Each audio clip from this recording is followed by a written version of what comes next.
Good evening, ma'am.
Sound illa, ma'am. Good evening, ma'am.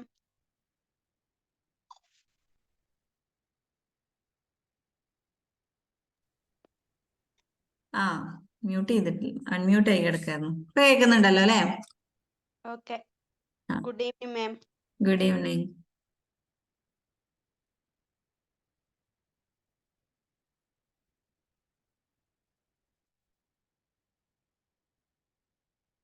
Okay, സമയമായി. ഇപ്പൊ നമുക്ക് തുടങ്ങാം അല്ലെ?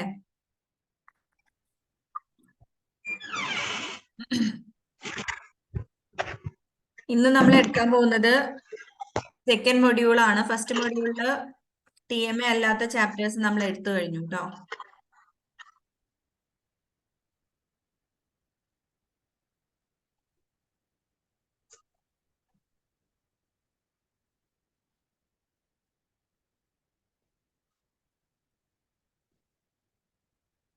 One second.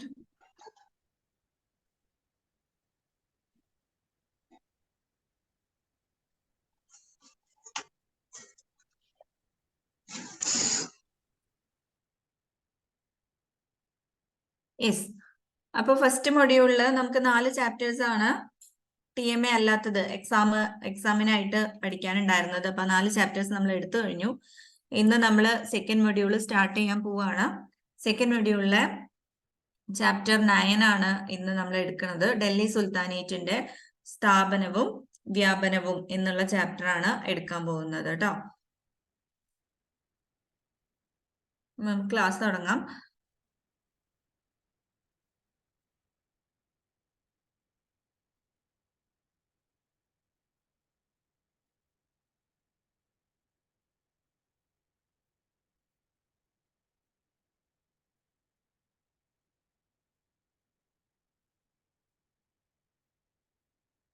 നമ്മുടെ ചാപ്റ്ററിന്റെ പേര് ഡൽഹി സുൽത്താനേറ്റിന്റെ സ്ഥാപനവും വ്യാപനവും, അല്ലെങ്കിൽ establishment and expansion of the Delhi sultanate എന്നുള്ളതാണ്.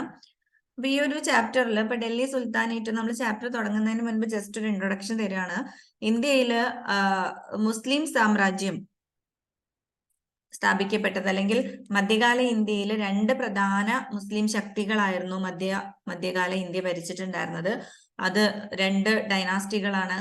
ഒന്ന് ഡൽഹി സുൽത്താനേറ്റ്, മറ്റൊന്ന് മുഗൾ ഡൈനാസ്റ്റി. അപ്പൊ ഈ രണ്ടും നമുക്ക് എന്താണ് ഈ ഒരു മൊഡ്യൂളിൽ പഠിക്കാനുണ്ട്.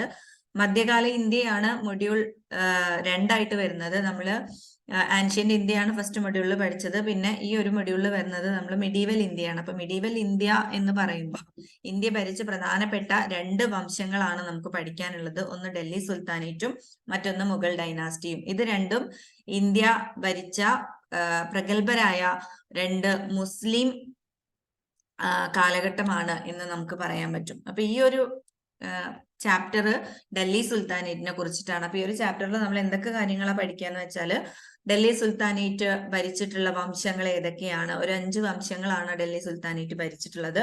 ഇത് ഡൽഹി സുൽത്താനേറ്റ് എന്ന് പറയാനുള്ള കാരണം സുൽത്താൻമാര് ഡൽഹി ആസ്ഥാനമാക്കി ഭരിച്ച ഒരു കാലഘട്ടമായിരുന്നത് കൊണ്ടാണ് ഇതിനെ ഡൽഹി സുൽത്താനേറ്റ് എന്ന് വിളിക്കുന്നത് കേട്ടോ.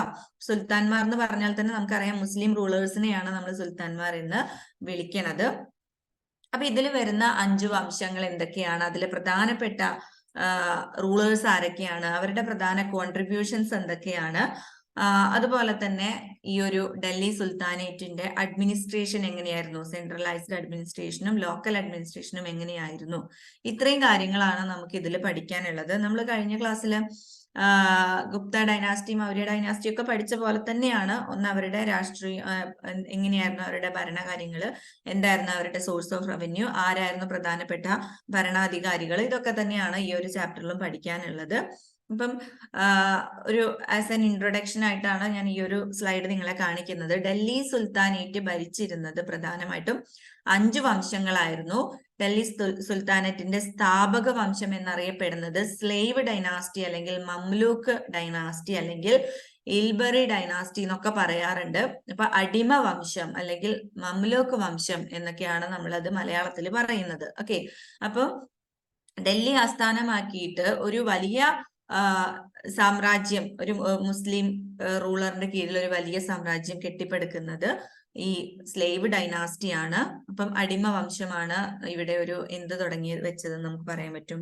ഒരു മുസ്ലിം റൂളർ, ആദ്യത്തെ മുസ്ലിം റൂളർ അല്ല, പക്ഷെ ഡൽഹി ആസ്ഥാനമാക്കിയിട്ട് വലിയൊരു സാമ്രാജ്യമായിട്ട് ഭരിക്കാൻ തുടങ്ങിയത് ഇവരാണ്. ഓക്കെ, അപ്പൊ സ്ലേവ് ഡൈനാസ്റ്റിക്ക് ശേഷം പിന്നെ വന്നത് ഖൽജി ഡൈനാസ്റ്റി ആണ്. ഖൽജി ഡൈനാസ്റ്റിക്ക് ശേഷം തുഗ്ലക് ഡൈനാസ്റ്റിക്ക് ശേഷം സയ്യിദ് ഡൈനാസ്റ്റി, ആൻഡ് സയ്യിദ് ഡൈനാസ്റ്റിക്ക് ശേഷം ലോധി ഡൈനാസ്റ്റി. ഓക്കെ, അപ്പം അടിമ വംശം, ഖൽജി വംശം, തുഗ്ലക് വംശം, സയ്യിദ് വംശം, ലോധി വംശം. അപ്പൊ ഇതിൽ കുറെ ആളുകളുടെയൊക്കെ പേര് കേൾക്കുമ്പോൾ നമുക്ക് ചെറിയ ക്ലാസ്സിലൊക്കെ പഠിച്ച് നമുക്ക് ഓർമ്മ വരും.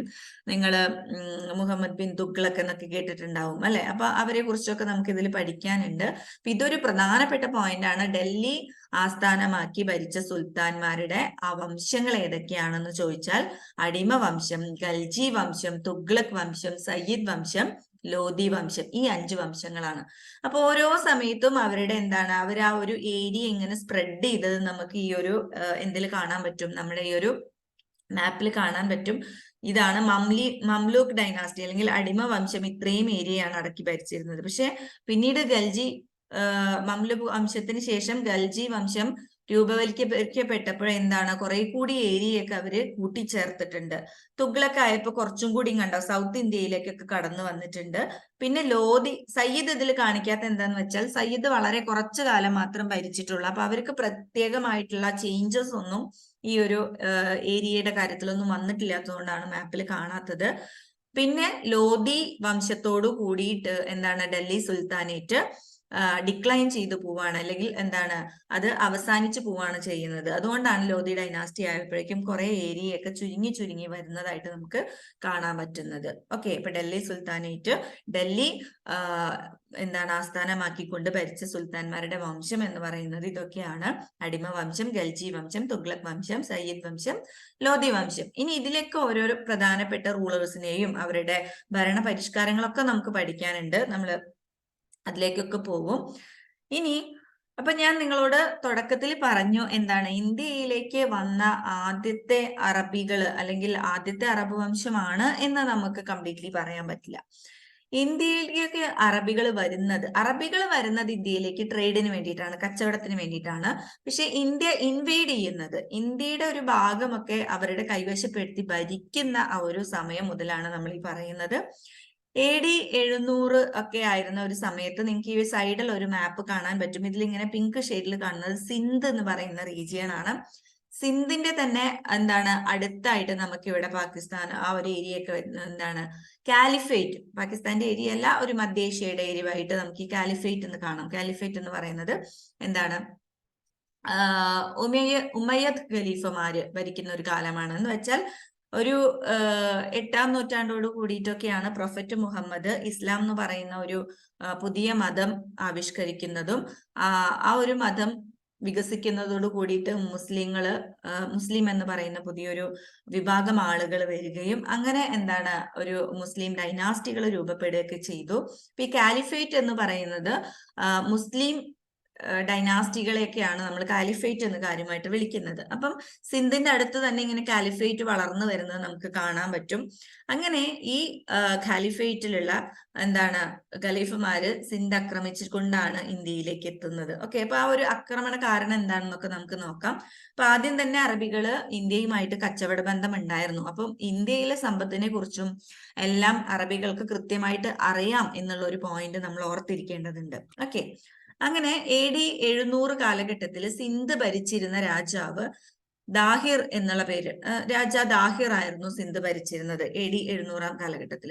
അപ്പൊ ആ ഒരു സമയത്ത് തന്നെയാണ് ഇവിടെ ഈ ഒരു കാലിഫേറ്റ്, ഉമയ്യത്ത് കാലിഫേറ്റ് ഒക്കെ ഇങ്ങനെ എന്താണ് വലിയ ഒരു പവർഫുൾ വംശമായിട്ട് ഇങ്ങനെ വലുതായി വരുന്ന ഒരു സമയമാണ്. അപ്പൊ ആ ഒരു സമയത്ത് ശ്രീലങ്കയിൽ ഉണ്ടായിരുന്ന റൂളർ, ഇപ്പൊ ശ്രീലങ്കയും അതുപോലെ തന്നെ ഈ കാലിഫേറ്റും ഒക്കെ തമ്മിൽ നല്ല ബന്ധത്തിലായിരുന്നു. അങ്ങനെ ശ്രീലങ്കയിലെ റൂളർ പേർഷ്യയിലെ ഗവർണർ ആയിട്ടുള്ള അല്ലെങ്കിൽ കാലിഫേറ്റിലെ ഗവർണർ ആയിട്ടുള്ള ഹജാജ് എന്ന് പറയുന്ന ആൾക്ക് ഒരു വലിയ കപ്പൽ നിറയെ സമ്മാനങ്ങളൊക്കെ കൊടുത്തയച്ചു. ഓക്കെ, അപ്പൊ അത് ചെറിയൊരു പ്രശ്നങ്ങളൊക്കെ നടന്നതിന്റെ ഭാഗമായിട്ടാണ്. അതൊന്നും നമ്മളിപ്പോ പഠിക്കേണ്ട ആവശ്യമില്ല. ഈ ഒരു ശ്രീലങ്കയിൽ വെച്ചിട്ട് ഒരുപാട് അറബികൾ കൊല്ലപ്പെടുകയൊക്കെ ഉണ്ടായി ഒരു ആക്രമണത്തില്.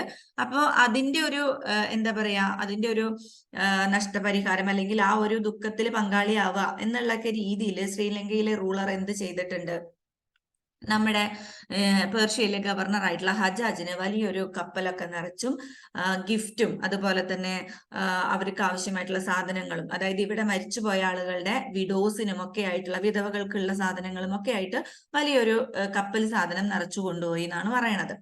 അപ്പം ആ ഒരു സമയത്ത് എന്ത് ചെയ്യാണ്, സിന്ധിലുള്ള കുറച്ച് കൊള്ളക്കാര് ഈ ഒരു കപ്പൽ കൊള്ളയടിക്കുകയും ഇതിൽ നിന്ന് ഒരുപാട് സാധനങ്ങൾ മോഷ്ടിക്കുകയും ചെയ്തു. ഈ ഒരു പ്രവൃത്തി അറിഞ്ഞ നമ്മുടെ ഹജാജ് എന്ത് ചെയ്തു, സിന്ധിലെ രാജാവായിട്ടുള്ള ദാഹിറിനോട് നിങ്ങളുടെ പ്രവിശ്യയിൽ വെച്ചിട്ട് ഇങ്ങനെ ഒരു സംഭവം നടന്നിട്ടുണ്ട്, നിങ്ങളുടെ പ്രവിശ്യയിലുള്ള ആളുകൾ ഇങ്ങനെ ഒരു സംഭവം നടത്തിയിട്ടുണ്ട്, അപ്പൊ അതിന് നിങ്ങൾക്ക് എന്താണ് ഉത്തരം പറയാനുള്ളത്, എനിക്ക് അതിന് ഒരു മറുപടി കിട്ടണം എന്നൊക്കെ പറഞ്ഞിട്ട് ആ ഒരു പ്രവൃത്തിയെ അദ്ദേഹം ക്വസ്റ്റ്യൻ ചെയ്യാണ് ചെയ്യുന്നത് ഹജാജ്. അപ്പൊ ആ സമയത്ത് നമ്മുടെ സിന്ധിലെ ദാഹിർ രാജാവിന്റെ ഒരു മറുപടി എന്ന് പറയുന്നത് അത്ര തൃപ്തികരമായിരുന്ന ഒരു മറുപടി ആയിരുന്നില്ല. അദ്ദേഹം പറഞ്ഞു, ഈ ഒരു റോബേഴ്സിനെ ഞാനൊന്നല്ല കൺട്രോൾ ചെയ്യുന്നത്, അതുകൊണ്ട് അവരങ്ങനെ ഒരു കൊള്ള നടത്തിയിട്ടുണ്ടെങ്കിൽ എനിക്ക് അതിലൊന്നും ചെയ്യാനില്ല എന്നുള്ള രീതിയിൽ ഭയങ്കര ഒരു ഡിസപ്പോയിന്റഡ് ആയിട്ടുള്ള ഒരു മറുപടിയാണ് ആർക്ക് കിട്ടുന്നത്, ഹജാജിന് കിട്ടുന്നത്. ഇത് അദ്ദേഹത്തെ ചൊടിപ്പിക്കുകയും, അപ്പോൾ ഓൾറെഡി ആ സമയത്ത് ഇവർക്ക് അറിയാം അറബികൾക്ക് അറിയാം എന്താണ് ഇന്ത്യയിലെ സമ്പത്ത് കാര്യങ്ങൾ എന്നൊക്കെ. അതുപോലെ തന്നെ സിന്ധിലെ രാജാവ് ആ ഒരു സാമ്രാജ്യം ഇങ്ങനെ കെട്ടിപ്പടുക്കുന്ന ഒരു സമയമാണ്. മാത്രവുമല്ല അദ്ദേഹം വളരെ അക്രമകാരിയായിരുന്ന ഒരു രാജാവായിരുന്നത് കൊണ്ട് തന്നെ തൊട്ടടുത്തുണ്ടായിരുന്ന നാട്ടുരാജ്യങ്ങളിലെ രാജാക്കന്മാരുമായിട്ടൊന്നും നല്ല സൗമ്യമായിട്ടുള്ള ഒരു ബന്ധമല്ല ഉണ്ടായിരുന്നത്. നമുക്കറിയാം ഇന്ത്യ ചെറിയ ചെറിയ നാട്ടുരാജ്യങ്ങളായിട്ട് കിടക്കുകയാണ്. അപ്പം അടുത്തുള്ള നാട്ടുരാജ്യങ്ങളിലെ രാജാക്കന്മാരുമായിട്ടും നല്ല ബന്ധത്തിലല്ല ആളുള്ളത്. അപ്പം അങ്ങനെ നിൽക്കുന്ന ഒരു സാഹചര്യമാണ്. അപ്പൊ ഈ ഒരു സമയത്ത് ഇങ്ങനെ ഒരു പ്രശ്നം കൂടി നടന്നപ്പോൾ ഹജാജ് എന്ത് ചെയ്തു, ഹജാജിന്റെ കമാൻഡർ ആയിരുന്ന മുഹമ്മദ് ബിൻ ഖാസിമിനെ സിന്ധ് അറ്റാക്ക് ചെയ്യാൻ വേണ്ടിയിട്ട് നിയോഗിക്കുകയാണ്. അങ്ങനെ നമ്മുടെ മുഹമ്മദ് ബിൻ ഖാസിം വന്നിട്ട് സിന്ധ് അറ്റാക്ക് ചെയ്യുകയും എന്ത് ചെയ്യുകയും ചെയ്യാന്ന്, സിന്ധിലെ ദൈബൽ എന്ന് പറയുന്ന സ്ഥലം ആദ്യം പിടിച്ചെടുക്കുന്നു. പിന്നെ സിന്ധിലെ പ്രധാനപ്പെട്ട ഒരു സ്ഥലമായിരുന്ന ബ്രഹ്മനാബാദ് എന്ന് പറയുന്ന സ്ഥലവും ഒക്കെ പിടിച്ചെടുത്തുകൊണ്ട് AD 712 ജൂൺ 20-ന് ഇന്ത്യയിലേക്ക് ആര് കാലെടുത്ത് വെക്കുകയാണ്, മുഹമ്മദ് ബിൻ ഖാസിം, ഒരു അറബ് റൂളർ ഇന്ത്യയിലേക്ക് കാലെടുത്ത് വെക്കുകയാണ്. അപ്പം ഇന്ത്യയിൽ അറബികൾ കീഴ്പ്പെടുത്തിയ ആദ്യത്തെ പ്രദേശം ഏതാണെന്ന് ചോദിച്ചാൽ സിന്ധാണ്. അതാരാണ് ചെയ്തതെന്ന് ചോദിച്ചു കഴിഞ്ഞാൽ മുഹമ്മദ് ബിൻ ഖാസിം ആണ്. ഓക്കെ, ഇപ്പൊ AD 712-ലാണ് ആദ്യമായിട്ട് അറബികൾ ഇന്ത്യ ഇൻവേഡ് ചെയ്യുന്നത് എന്നുള്ളതാണ് നമ്മൾ ഫസ്റ്റ് ഓർത്തിരിക്കേണ്ടത്. ഒരു മിനിറ്റ് കേട്ടോ.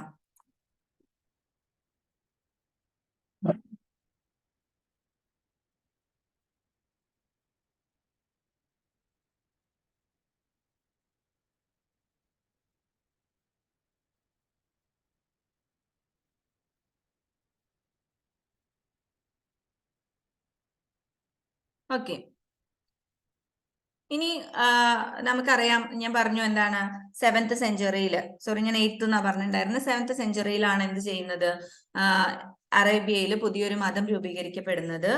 ഇസ്ലാം എന്ന് പറയുന്ന ഒരു മതം പ്രൊഫറ്റ് മുഹമ്മദ് വഴി രൂപീകരിക്കപ്പെടുകയൊക്കെ ചെയ്യുന്നത്. അപ്പം അങ്ങനെ പതിയെ എന്താണ്, ഈ ഒരു ഇസ്ലാം എന്ന് പറയുന്ന ആ ഒരു മതം സ്പ്രെഡ് ചെയ്യുകയും അതിപ്പോ ഇങ്ങോട്ട് എത്തുകയും ചെയ്തു, ഇന്ത്യയിലേക്ക് എത്തുകയും ചെയ്തു എന്നുള്ളത് ജസ്റ്റ് നിങ്ങളൊന്ന് ഓർത്തിരിക്കുക. ഒരു ചിലപ്പോൾ വൺ വേർഡിനൊക്കെ ചോദിക്കാറുണ്ട് ഇസ്ലാമിന്റെ ഹോളി ബുക്ക് ഏതാണെന്നുള്ളത്.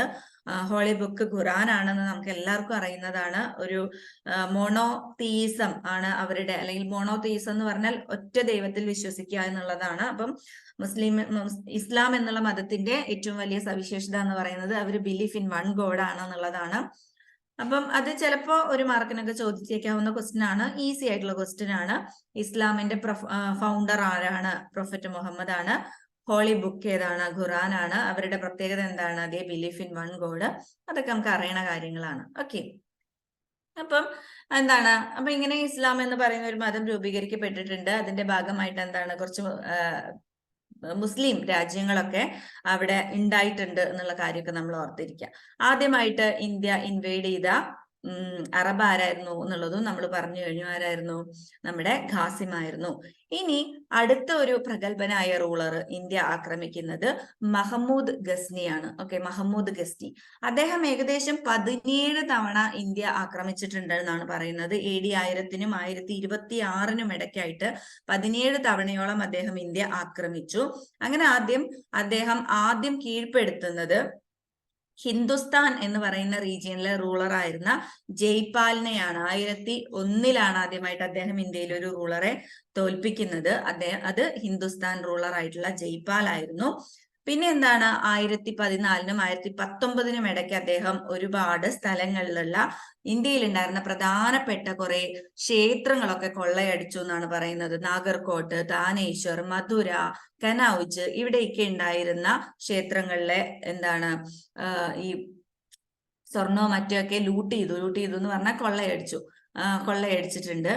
AD 1025-ലാണ്. ഈ ഒരു പോയിന്റ് വളരെ ഇമ്പോർട്ടന്റ് ആണ്. AD 1025-ലാണ് അദ്ദേഹം ഏത് ടെമ്പിൾ ആക്രമിക്കുന്നത്? സോമനാഥ് ടെമ്പിൾ. ഇത് ഇമ്പോർട്ടന്റ് ആണ്, 1 മാർക്കായിട്ട് ചോദിക്കാറുണ്ട് കേട്ടോ. AD 1025-ല് സൗരാഷ്ട്രയിലുള്ള സോമനാഥ് ടെമ്പിൾ അദ്ദേഹം ലൂട്ട് ചെയ്യുകയും നമ്മുടെ ഇന്ത്യയിൽ നിന്ന് ഒരുപാട് സമ്പത്ത്, ക്ഷേത്രങ്ങൾ കൊള്ളയടിച്ചുകൊണ്ട് ഒരുപാട് സമ്പത്ത് അദ്ദേഹം എന്താണ് കൊണ്ടുപോവുകയൊക്കെ ചെയ്തിട്ടുണ്ട്. അങ്ങനെ 1930-ല് അദ്ദേഹത്തിന്റെ മരണത്തോടു കൂടിയിട്ട് ആ ഒരു ഗസ്നി ഡൈനാസ്റ്റി തന്നെ ഡിക്ലൈൻ ചെയ്യപ്പെട്ടു. അപ്പൊ ഇന്ത്യ ആക്രമിച്ച മറ്റൊരു എന്താണ് മുസ്ലിം ഭരണാധികാരിയാണ് മഹമ്മൂദ് ഗസ്നി എന്നുള്ളതും നമ്മൾ ഓർത്തിരിക്കേണ്ടതുണ്ട്. ഇപ്പോഴൊന്നും തുടങ്ങിയിട്ടില്ല, ഡൽഹി സുൽത്താനേറ്റ് തുടങ്ങിയിട്ടില്ല എന്നുള്ളത് നമ്മൾ ഓർക്കുക കേട്ടോ. അടുത്തത്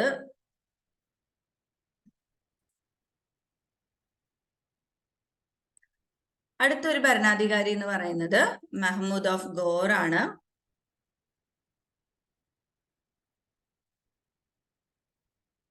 നിങ്ങൾ കേട്ടിട്ടുണ്ടാവും, മുഹമ്മദ് ഗോറി എന്ന് കേട്ടിട്ടുണ്ടാവും. അത് തന്നെയാണ് മഹ്മൂദ് ഓഫ് ഗോർ എന്നറിയപ്പെടുന്നത്. ഓക്കെ, അപ്പം അദ്ദേഹം ഏകദേശം 1175-ലാണ് ഇന്ത്യ ആക്രമിക്കുന്നത്. ഒരു 150 വർഷത്തെ ഗ്യാപ്പിനൊക്കെ ശേഷം മഹ്മൂദ് ഓഫ് ഗോർ ഒരു ടർക്കിഷ് രാജാവായിരുന്നു. അങ്ങനെ ടർക്കിഷ് രാജാവായിട്ടുള്ള മഹ്മൂദ് ഓഫ് ഗോർ എന്ത് ചെയ്യാണ്?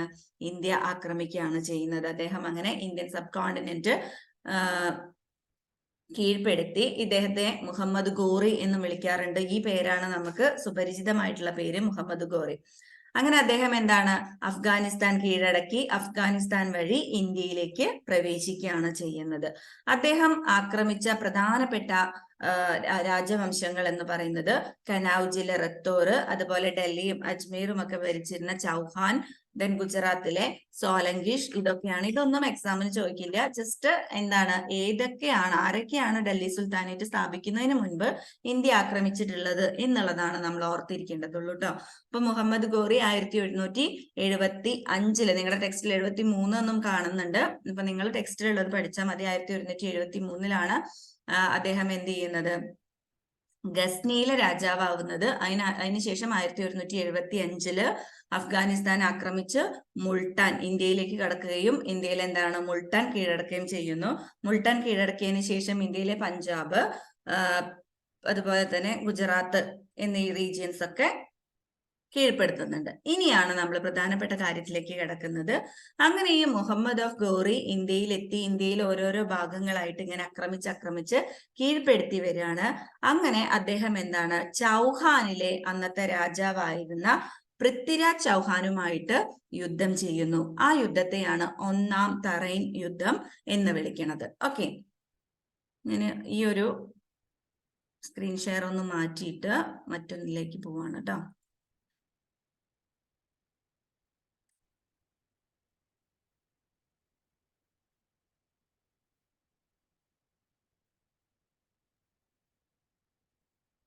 മിനിറ്റ്, ജസ്റ്റ് ഒന്ന് വെയിറ്റ് ചെയ്യണേ.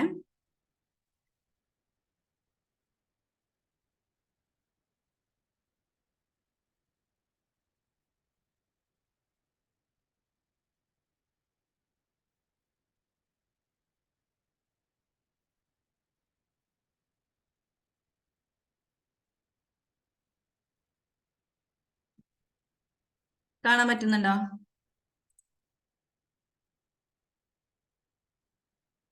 കാണാൻ പറ്റുന്നില്ലേ?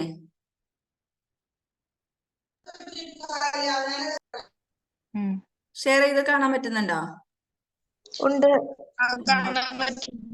ആ, അപ്പോ നമ്മൾ പറഞ്ഞ എന്താണ്, മുഹമ്മദ് ഗോറി ഇന്ത്യ ആക്രമിച്ചു ഓരോരോ ഭാഗങ്ങളായിട്ട് ഇങ്ങനെ കീഴ്പ്പെടുത്തി എന്ന് പറഞ്ഞു.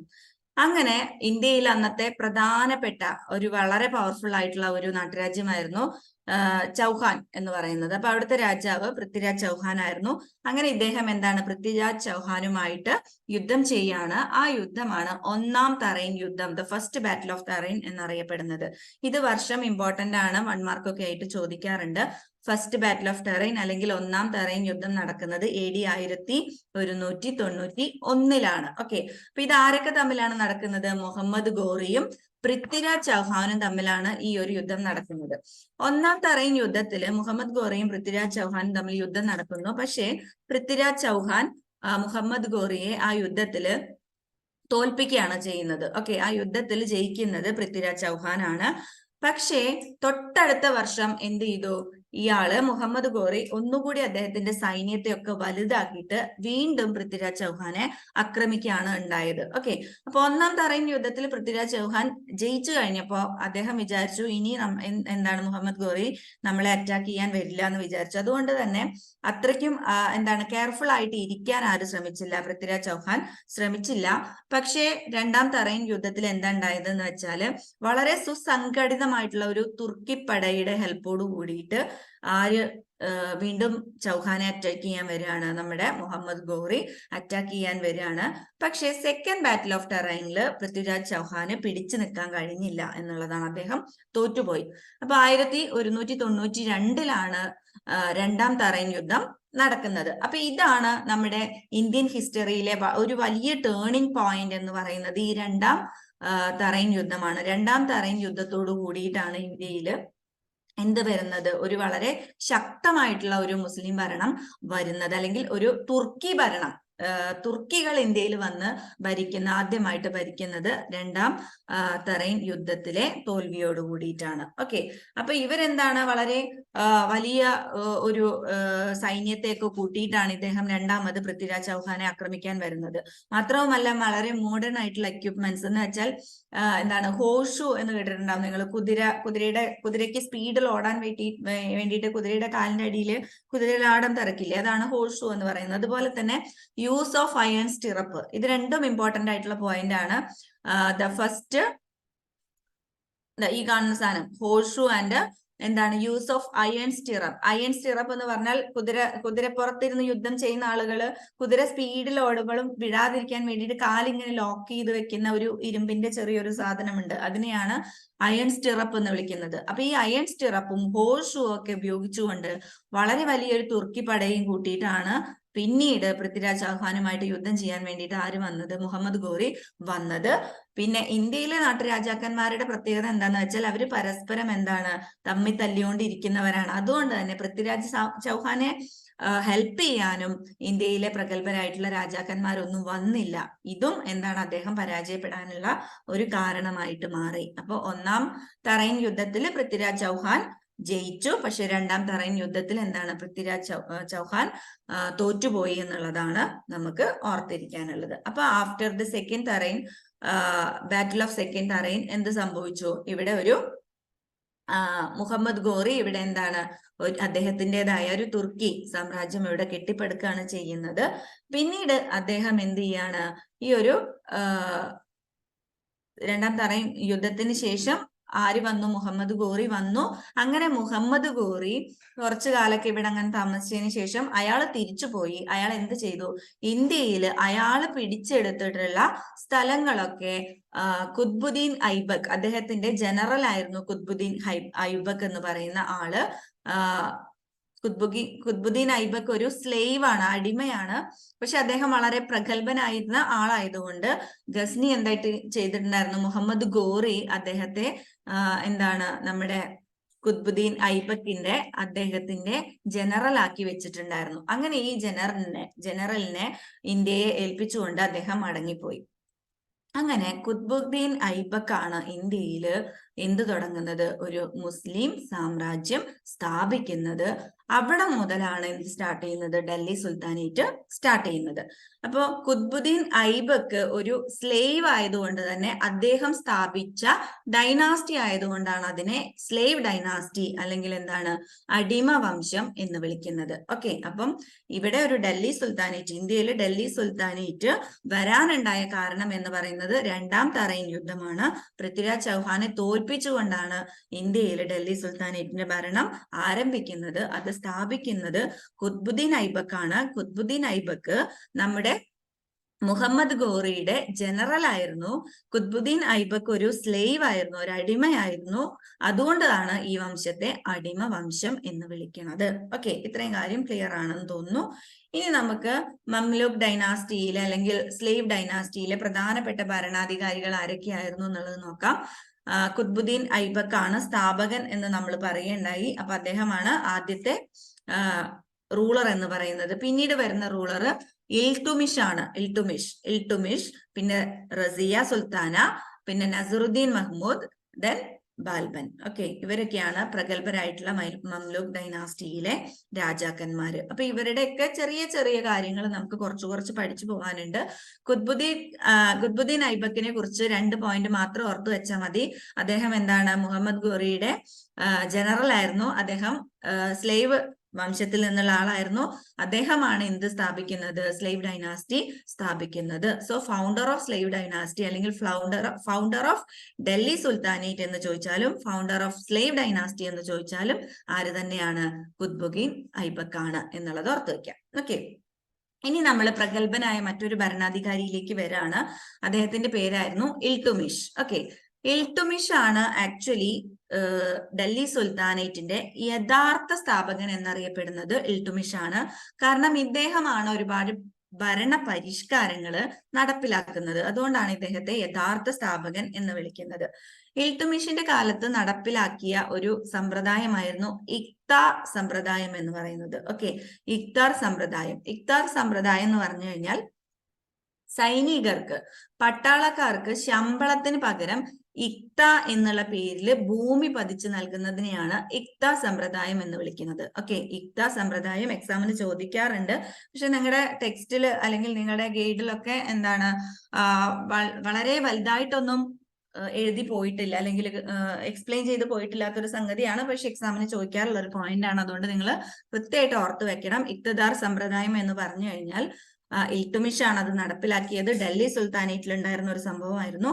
പട്ടാളക്കാർക്ക് ശമ്പളത്തിന് പകരം ഭൂമി പതിച്ചു നൽകുക. അപ്പൊ അവർക്ക് കൊടുത്തിരുന്ന ഭൂമിയെ വിളിച്ചിരുന്ന പേരാണ് ഇഖ്ത. ഈ ഇഖ്ത ലഭിക്കുന്ന പട്ടാളക്കാരെ വിളിച്ചിരുന്ന പേരാണ് ഇഖ്തദാർ. ഓക്കെ, അപ്പൊ ഈ ഭൂമിയിൽ നിന്നുള്ള ടാക്സ് ഒക്കെ കളക്ട് ചെയ്ത് അത് അവരുടെ എന്താണ് ചെലവുകൾക്കൊക്കെ ഉപയോഗിക്കാൻ പറ്റും എന്നുള്ളതായിരുന്നു ഈ പട്ടാളക്കാർക്ക് ചെയ്യാൻ പറ്റുന്ന കാര്യം. ഓക്കെ, പിന്നെ നമ്മുടെ ഇൽത്തുമിഷിന്റെ കാലത്താണ് ഈ ഒരു നാണയ വ്യവസ്ഥയും അതേപോലെ തന്നെ സൈന്യത്തെയൊക്കെ പുനഃസംഘടിപ്പിച്ച ഒരു റൂളറാണ് നമ്മളുടെ ഇൽത്തുമിഷ് എന്ന് പറയുന്നത്.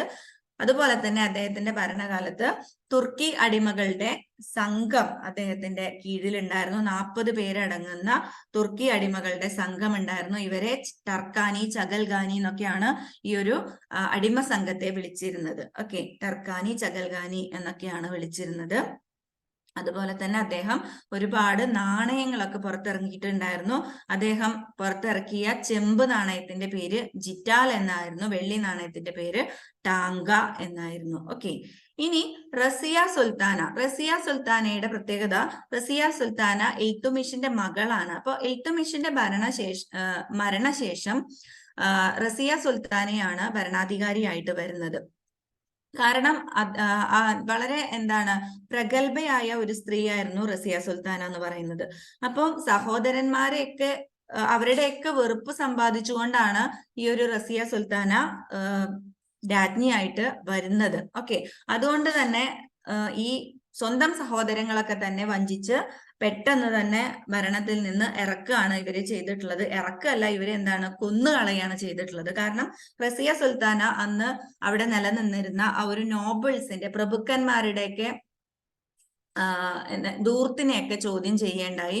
പ്രഭുക്കന്മാരുടെ ധൂർത്തിനെ ചോദ്യം ചെയ്യുകയും അവരെ താഴ്ത്താൻ വേണ്ടിയിട്ടുള്ള പലതരത്തിലുള്ള നിയമങ്ങളൊക്കെ കൊണ്ടുവരികയൊക്കെ ചെയ്തു. അതുകൊണ്ട് തന്നെ ഈ പ്രഭുക്കന്മാരുടെയൊക്കെ ശത്രുവായിട്ട് മാറുകയും പ്രഭുക്കന്മാര് സഹോദരന്മാരുടെയൊക്കെ സപ്പോർട്ടോട് കൂടിയിട്ട് ഈ റസിയ സുൽത്താനയെ കൊല്ലാണ് ചെയ്യുന്നത്. ഓക്കെ, അപ്പൊ നിങ്ങൾക്ക് ഇവിടെ കാലഘട്ടം നോക്കി അറിയാം. 36 മുതൽ 40 വരെ, വെറും 4 വർഷം മാത്രമാണ് റസിയ സുൽത്താന ഭരണാധികാരിയായി ഇരുന്നിട്ടുള്ളത്. പക്ഷേ ഹിസ്റ്ററിയിൽ വളരെ ഇമ്പോർട്ടന്റ് ആയിട്ടുള്ള ഒരു വ്യക്തിയാണ് റസിയ സുൽത്താന. കാരണം ഡൽഹി സുൽത്താനേറ്റ് ഭരിച്ചിട്ടുള്ള ഏക വനിതയാണ് ആര്? റസിയ സുൽത്താന എന്ന് പറയുന്നത്. ഓക്കെ, ദെൻ അതിനുശേഷം ആര് വരെയാണ്? നസറുദ്ദീൻ മഹ്മൂദ് വരെയാണ്. നസറുദ്ദീൻ മഹ്മൂദിനെ കുറിച്ചൊന്നും നമുക്ക് അധികം പഠിക്കാനില്ല.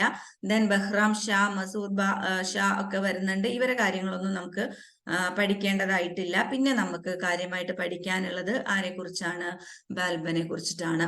Balban ruled in an autocratic manner and worked hard to elevate the position of the Sultan. He formulated the theory of kingship. എന്ന് വെച്ചാൽ റസിയ സുൽത്താനയുടെ കീഴിലെ സ്വാധീനമുള്ള ഒരു പ്രഭു ആയിരുന്നു ബാൽബൻ എന്ന് പറയുന്നത്. അപ്പൊ ഇദ്ദേഹം മറ്റുള്ളവരെ പോലെ ഭയങ്കരമായിട്ടുള്ള അക്രമാസക്തനായിട്ടുള്ള ഒരു ഭരണാധികാരി ആയിരുന്നില്ല. അദ്ദേഹത്തിന്റെ ലക്ഷ്യങ്ങൾ എന്ന് പറയുന്നത് രാജ്യത്തിന്റെ അന്തസ് ഉയർത്തുക, അതുപോലെ തന്നെ തുർക്കി അധികാരം ഇന്ത്യയിൽ ഭദ്രമാക്കുക തുടങ്ങിയതൊക്കെ ആയിരുന്നു. അപ്പൊ അതിനു വേണ്ടിയിട്ട് സൈന്യത്തെയൊക്കെ വളരെ ശക്തിപ്പെടുത്തിയ ഒരു ഭരണാധികാരിയായിരുന്നു ബാൽബൻ. അതുപോലെ തന്നെ പല ഭാഗങ്ങളിലായിട്ട് കോട്ടകളൊക്കെ കെട്ടിയിട്ട് രാജ്യത്തിന്റെ സുരക്ഷ ഉറപ്പുവരുത്തി. കാരണം കോട്ടകളൊക്കെ കെട്ടിയാൽ മാത്രമാണ് പുറത്തു നിന്നുള്ള ആക്രമണങ്ങളൊക്കെ പെട്ടെന്ന് തടയാൻ പറ്റുള്ളൂ. അപ്പൊ കോട്ടകളൊക്കെ കെട്ടി രാജ്യ സുരക്ഷ ഉറപ്പാക്കിയ ഒരാളാണ്. അതുപോലെ തന്നെ പ്രഭുക്കന്മാരുടെ, റസിയ സുൽത്താന ചെയ്തതുപോലെ തന്നെ പ്രഭുക്കന്മാരുടെയൊക്കെ ഈ ധൂർത്തും അതുപോലെ തന്നെ അധികാരങ്ങളൊക്കെ നിയന്ത്രിക്കാൻ വേണ്ടിയിട്ടുള്ള നടപടികളൊക്കെ എടുക്കേണ്ടായി. അതുപോലെ ഭൂനിയമം പരിഷ്കരിച്ചു. ജാതി വ്യവസ്ഥ അവിടെ ഉണ്ടായിരുന്ന ജാതി വ്യവസ്ഥ ഒന്നുകൂടിയൊക്കെ സ്ട്രോങ് ആയിട്ട് നിലനിർത്തിയ ഒരാൾ കൂടിയാണ്. അങ്ങനെ 1287 അദ്ദേഹം നിര്യാതനാവുകയാണ് ചെയ്യുന്നത്. അദ്ദേഹത്തിന് ശേഷം, ബാൽബന്റെ മരണശേഷം അടുത്ത ഡൈനാസ്റ്റി, അടുത്ത വംശം ഡൽഹി ഭരിക്കാൻ വരികയാണ്, അല്ലെങ്കിൽ ഇന്ത്യ ഭരിക്കാൻ വരികയാണ്. ആ വംശത്തിന്റെ പേരാണ് ഖൽജി വംശം. ഓക്കെ, ഞാൻ ഈ എക്സ്പ്ലെയിൻ ചെയ്ത കാര്യങ്ങളൊക്കെ തന്നെയാണ് ഇവിടെ തന്നിട്ടുള്ളത് കേട്ടോ.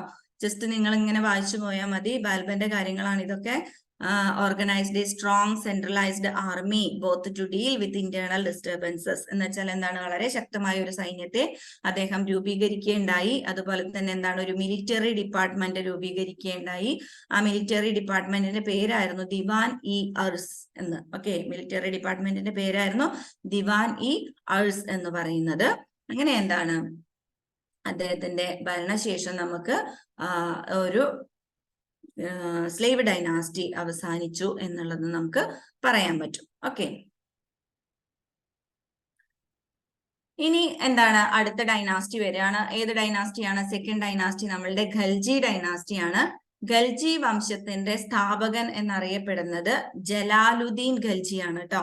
ഖൽജി വംശത്തിന്റെ സ്ഥാപകൻ ജലാലുദ്ദീൻ ഖൽജിയാണ്. അദ്ദേഹം വെറും 6 വർഷം മാത്രമാണ് ഡൽഹി ആസ്ഥാനമാക്കിയിട്ട് ഭരിച്ചിട്ടുള്ളത്.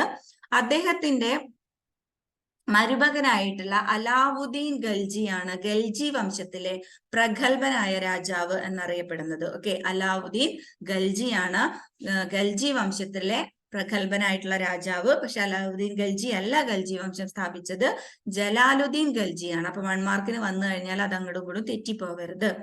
ദെൻ അലാവുദ്ദീൻ ഖൽജിയെ കുറിച്ച് പറയുകയാണെന്നുണ്ടെങ്കിൽ അദ്ദേഹം ഡൽഹി സാമ്രാജ്യത്തെ വളരെയധികം വികസിപ്പിച്ച ഒരു ഭരണാധികാരിയായിരുന്നു നമ്മുടെ അലാവുദ്ദീൻ ഖൽജി എന്ന് പറയുന്നത്. ആക്രമണത്തിലൂടെയും വെട്ടിപ്പിടുത്തത്തിലൂടെയും ഒക്കെ വളരെയധികം രാജ്യത്തെ വ്യാപൃതപ്പെടുത്തിയ രാജാവായിരുന്നു അലാവുദ്ദീൻ ഖൽജി എന്ന് പറയുന്നത്. അലാവുദ്ദീൻ ഖൽജിയുടെ ഒത്തിരി പരിഷ്കാരങ്ങൾ നമുക്ക് പഠിക്കാനുണ്ട്. അതിൽ പ്രധാനപ്പെട്ട ഒന്നാണ് market regulations of Alauddin Khalji. Market regulation എന്ന് പറഞ്ഞാൽ എന്താണ്? കമ്പോള പരിഷ്കരണം എന്ന് പറയും. കമ്പോള പരിഷ്കരണം. ഓക്കെ, കമ്പോള പരിഷ്കരണം എന്താണെന്ന് വെച്ചാല് ഇപ്പം അദ്ദേഹം കമ്പോള പരിഷ്കരണം കൊണ്ട് ഉദ്ദേശിച്ചത് എന്താണെന്ന് വെച്ചാൽ ഈ ഒരു ചെറിയ ശമ്പളം കൊണ്ട്, അതായത് പട്ടാളക്കാർക്ക് ശമ്പളം കൂട്ടിക്കൊടുക്കാനും വയ്യ, എന്നാൽ അവരെന്താണ് നല്ല രീതിയിൽ ജീവിക്കുകയും വേണം എന്നുള്ള ഒരു ലക്ഷ്യം വെച്ചുകൊണ്ടാണ് ഈ ഒരു മാർക്കറ്റ് റെഗുലേഷൻ അദ്ദേഹം നടക്കുന്നത്, അല്ലെങ്കിൽ കമ്പോള പരിഷ്കാരം അദ്ദേഹം നടത്തുന്നത്. എന്ന് വെച്ചാൽ ചെറിയ ശമ്പളം കൊണ്ട് തന്നെ സാമാന്യം നന്നായി ജീവിക്കാൻ പറ്റുന്ന ഒരു രീതി അദ്ദേഹം നടപ്പിലാക്കുകയാണ് ചെയ്യുന്നത്. അത് നടപ്പിലാക്കിയത് എങ്ങനെയാന്ന് വെച്ചാൽ അവശ്യ സാധനങ്ങളുടെ വില നിയന്ത്രിച്ചുകൊണ്ടാണ്. Okay, to control the prices, അതാണ് important. To control the prices, Alauddin set up 3 different markets for different commodities in Delhi. എന്ന് വെച്ചാൽ അവശ്യ സാധനങ്ങളുടെ പ്രൈസ് നിയന്ത്രിച്ചുകൊണ്ട്, വില നിയന്ത്രിച്ചുകൊണ്ട് അദ്ദേഹം എന്ത് ചെയ്യാണ്? മാർക്കറ്റിനെ ഒന്ന് പരിഷ്കരിക്കുകയാണ് ചെയ്യുന്നത്. അപ്പൊ അദ്ദേഹം ചെയ്ത കാര്യങ്ങൾ എന്താന്ന് വെച്ചാൽ ഭക്ഷ്യധാന്യങ്ങളുടെയൊക്കെ വില ഒന്ന് എന്ത് ചെയ്തു? കുറച്ചു. ഇപ്പൊ നമ്മുടെ നാട്ടിൽ ഇപ്പൊ റേഷൻ കടകൾ, പബ്ലിക് ഡിസ്ട്രിബ്യൂഷൻ സിസ്റ്റം ഒക്കെ വർക്ക് ചെയ്യുന്ന അതേ സിസ്റ്റം, അല്ലെങ്കിൽ ഈ റേഷൻ കടകളൊക്കെ എന്താണ്? ഇതിൽ നിന്നാണ് ആ ഒരു ഐഡിയ കിട്ടിയത്. അലാവുദ്ദീൻ ഖൽജിയുടെ ഈ ഒരു മാർക്കറ്റ് റെഗുലേഷനിൽ നിന്നാണ് ഐഡിയ കിട്ടിയതെന്ന് വേണമെങ്കിൽ നമുക്ക് പറയാം. കാരണം ഇദ്ദേഹം ചെയ്തത് എന്താന്ന് വെച്ചാൽ കർഷകരിൽ നിന്ന് നേരിട്ട് ഭക്ഷ്യധാന്യങ്ങളൊക്കെ എടുത്തിട്ട് എന്ത് ചെയ്യും? പിന്നെ കൊട്ടാരം വകയുള്ള സ്റ്റോർ ഹൗസുകളിലൊക്കെ അത് കീപ്പ് ചെയ്യും. എന്നിട്ട് എന്ത് ചെയ്യും? ഒരു സാമാന്യം കുറഞ്ഞ വിലയ്ക്ക് അത് ആളുകൾക്ക് ലഭ്യമാക്കും. അപ്പൊ കർഷകർക്ക് നഷ്ടമാവാത്ത ഒരു വിലയിൽ കർഷകരിൽ നിന്ന് വാങ്ങുന്നു. അതുപോലെ തന്നെ അത് വാങ്ങുന്ന ജനങ്ങൾക്ക് ദോഷമാവാത്ത രീതിയിലുള്ള ഒരു സാമാന്യ വിലയ്ക്ക് അത് ജനങ്ങളിലേക്ക് എത്തിക്കുകയും ചെയ്യും. അങ്ങനെ വില നിയന്ത്രിച്ചുകൊണ്ട് അദ്ദേഹം മാർക്കറ്റിൽ കമ്പോളത്തിൽ നടപ്പിലാക്കിയ മാറ്റത്തെയാണ് എന്ത് വിളിക്കുന്നത്? കമ്പോള പരിഷ്കാരം എന്ന് വിളിക്കുന്നത്. അപ്പൊ ഈ കമ്പോള പരിഷ്കാരത്തിന്റെ ഭാഗമായിട്ട് അദ്ദേഹം 3 തരം മാർക്കറ്റുകൾ ക്രിയേറ്റ് ചെയ്തു. 3 തരം കമ്മോഡിറ്റികൾ വിൽക്കുന്ന 3 കമ്പോളങ്ങൾ അദ്ദേഹം ഉണ്ടാക്കി. ഒന്നെന്താണ്? ഭക്ഷ്യധാന്യങ്ങൾ വിൽക്കുന്ന കമ്പോളം. ഒന്നെന്താണ്? ക്ലോത്ത് മാർക്കറ്റ്, തുണികൾ വിൽക്കുന്ന കമ്പോളം. മറ്റൊന്ന് കുതിരകള്, കന്നുകാലികള്, അടിമകള് ഇവരെയൊക്കെ വിൽക്കുന്ന കമ്പോളം. അങ്ങനെ 3 കമ്പോളങ്ങൾ അദ്ദേഹം നിർമ്മിക്കുകയാണ്. ഒന്നെന്താണ്? ഭക്ഷ്യധാന്യങ്ങൾ വിൽക്കുന്നതാണ്. അപ്പൊ അവിടെ ഭക്ഷ്യധാന്യങ്ങൾക്കൊക്കെ എന്താണ്? പ്രൈസ് വളരെയധികം കുറച്ചു. അതുപോലെ തന്നെ എന്താണ്? വില കൂടിയ ക്ലോത്തുകൾ മറ്റൊക്കെ വിൽക്കാൻ വേണ്ടിയിട്ട് അദ്ദേഹം മറ്റൊരു കമ്പോളം മാർക്കറ്റ് ഉണ്ടാക്കി. അതുപോലെ തന്നെ അന്ന് എന്താണ്?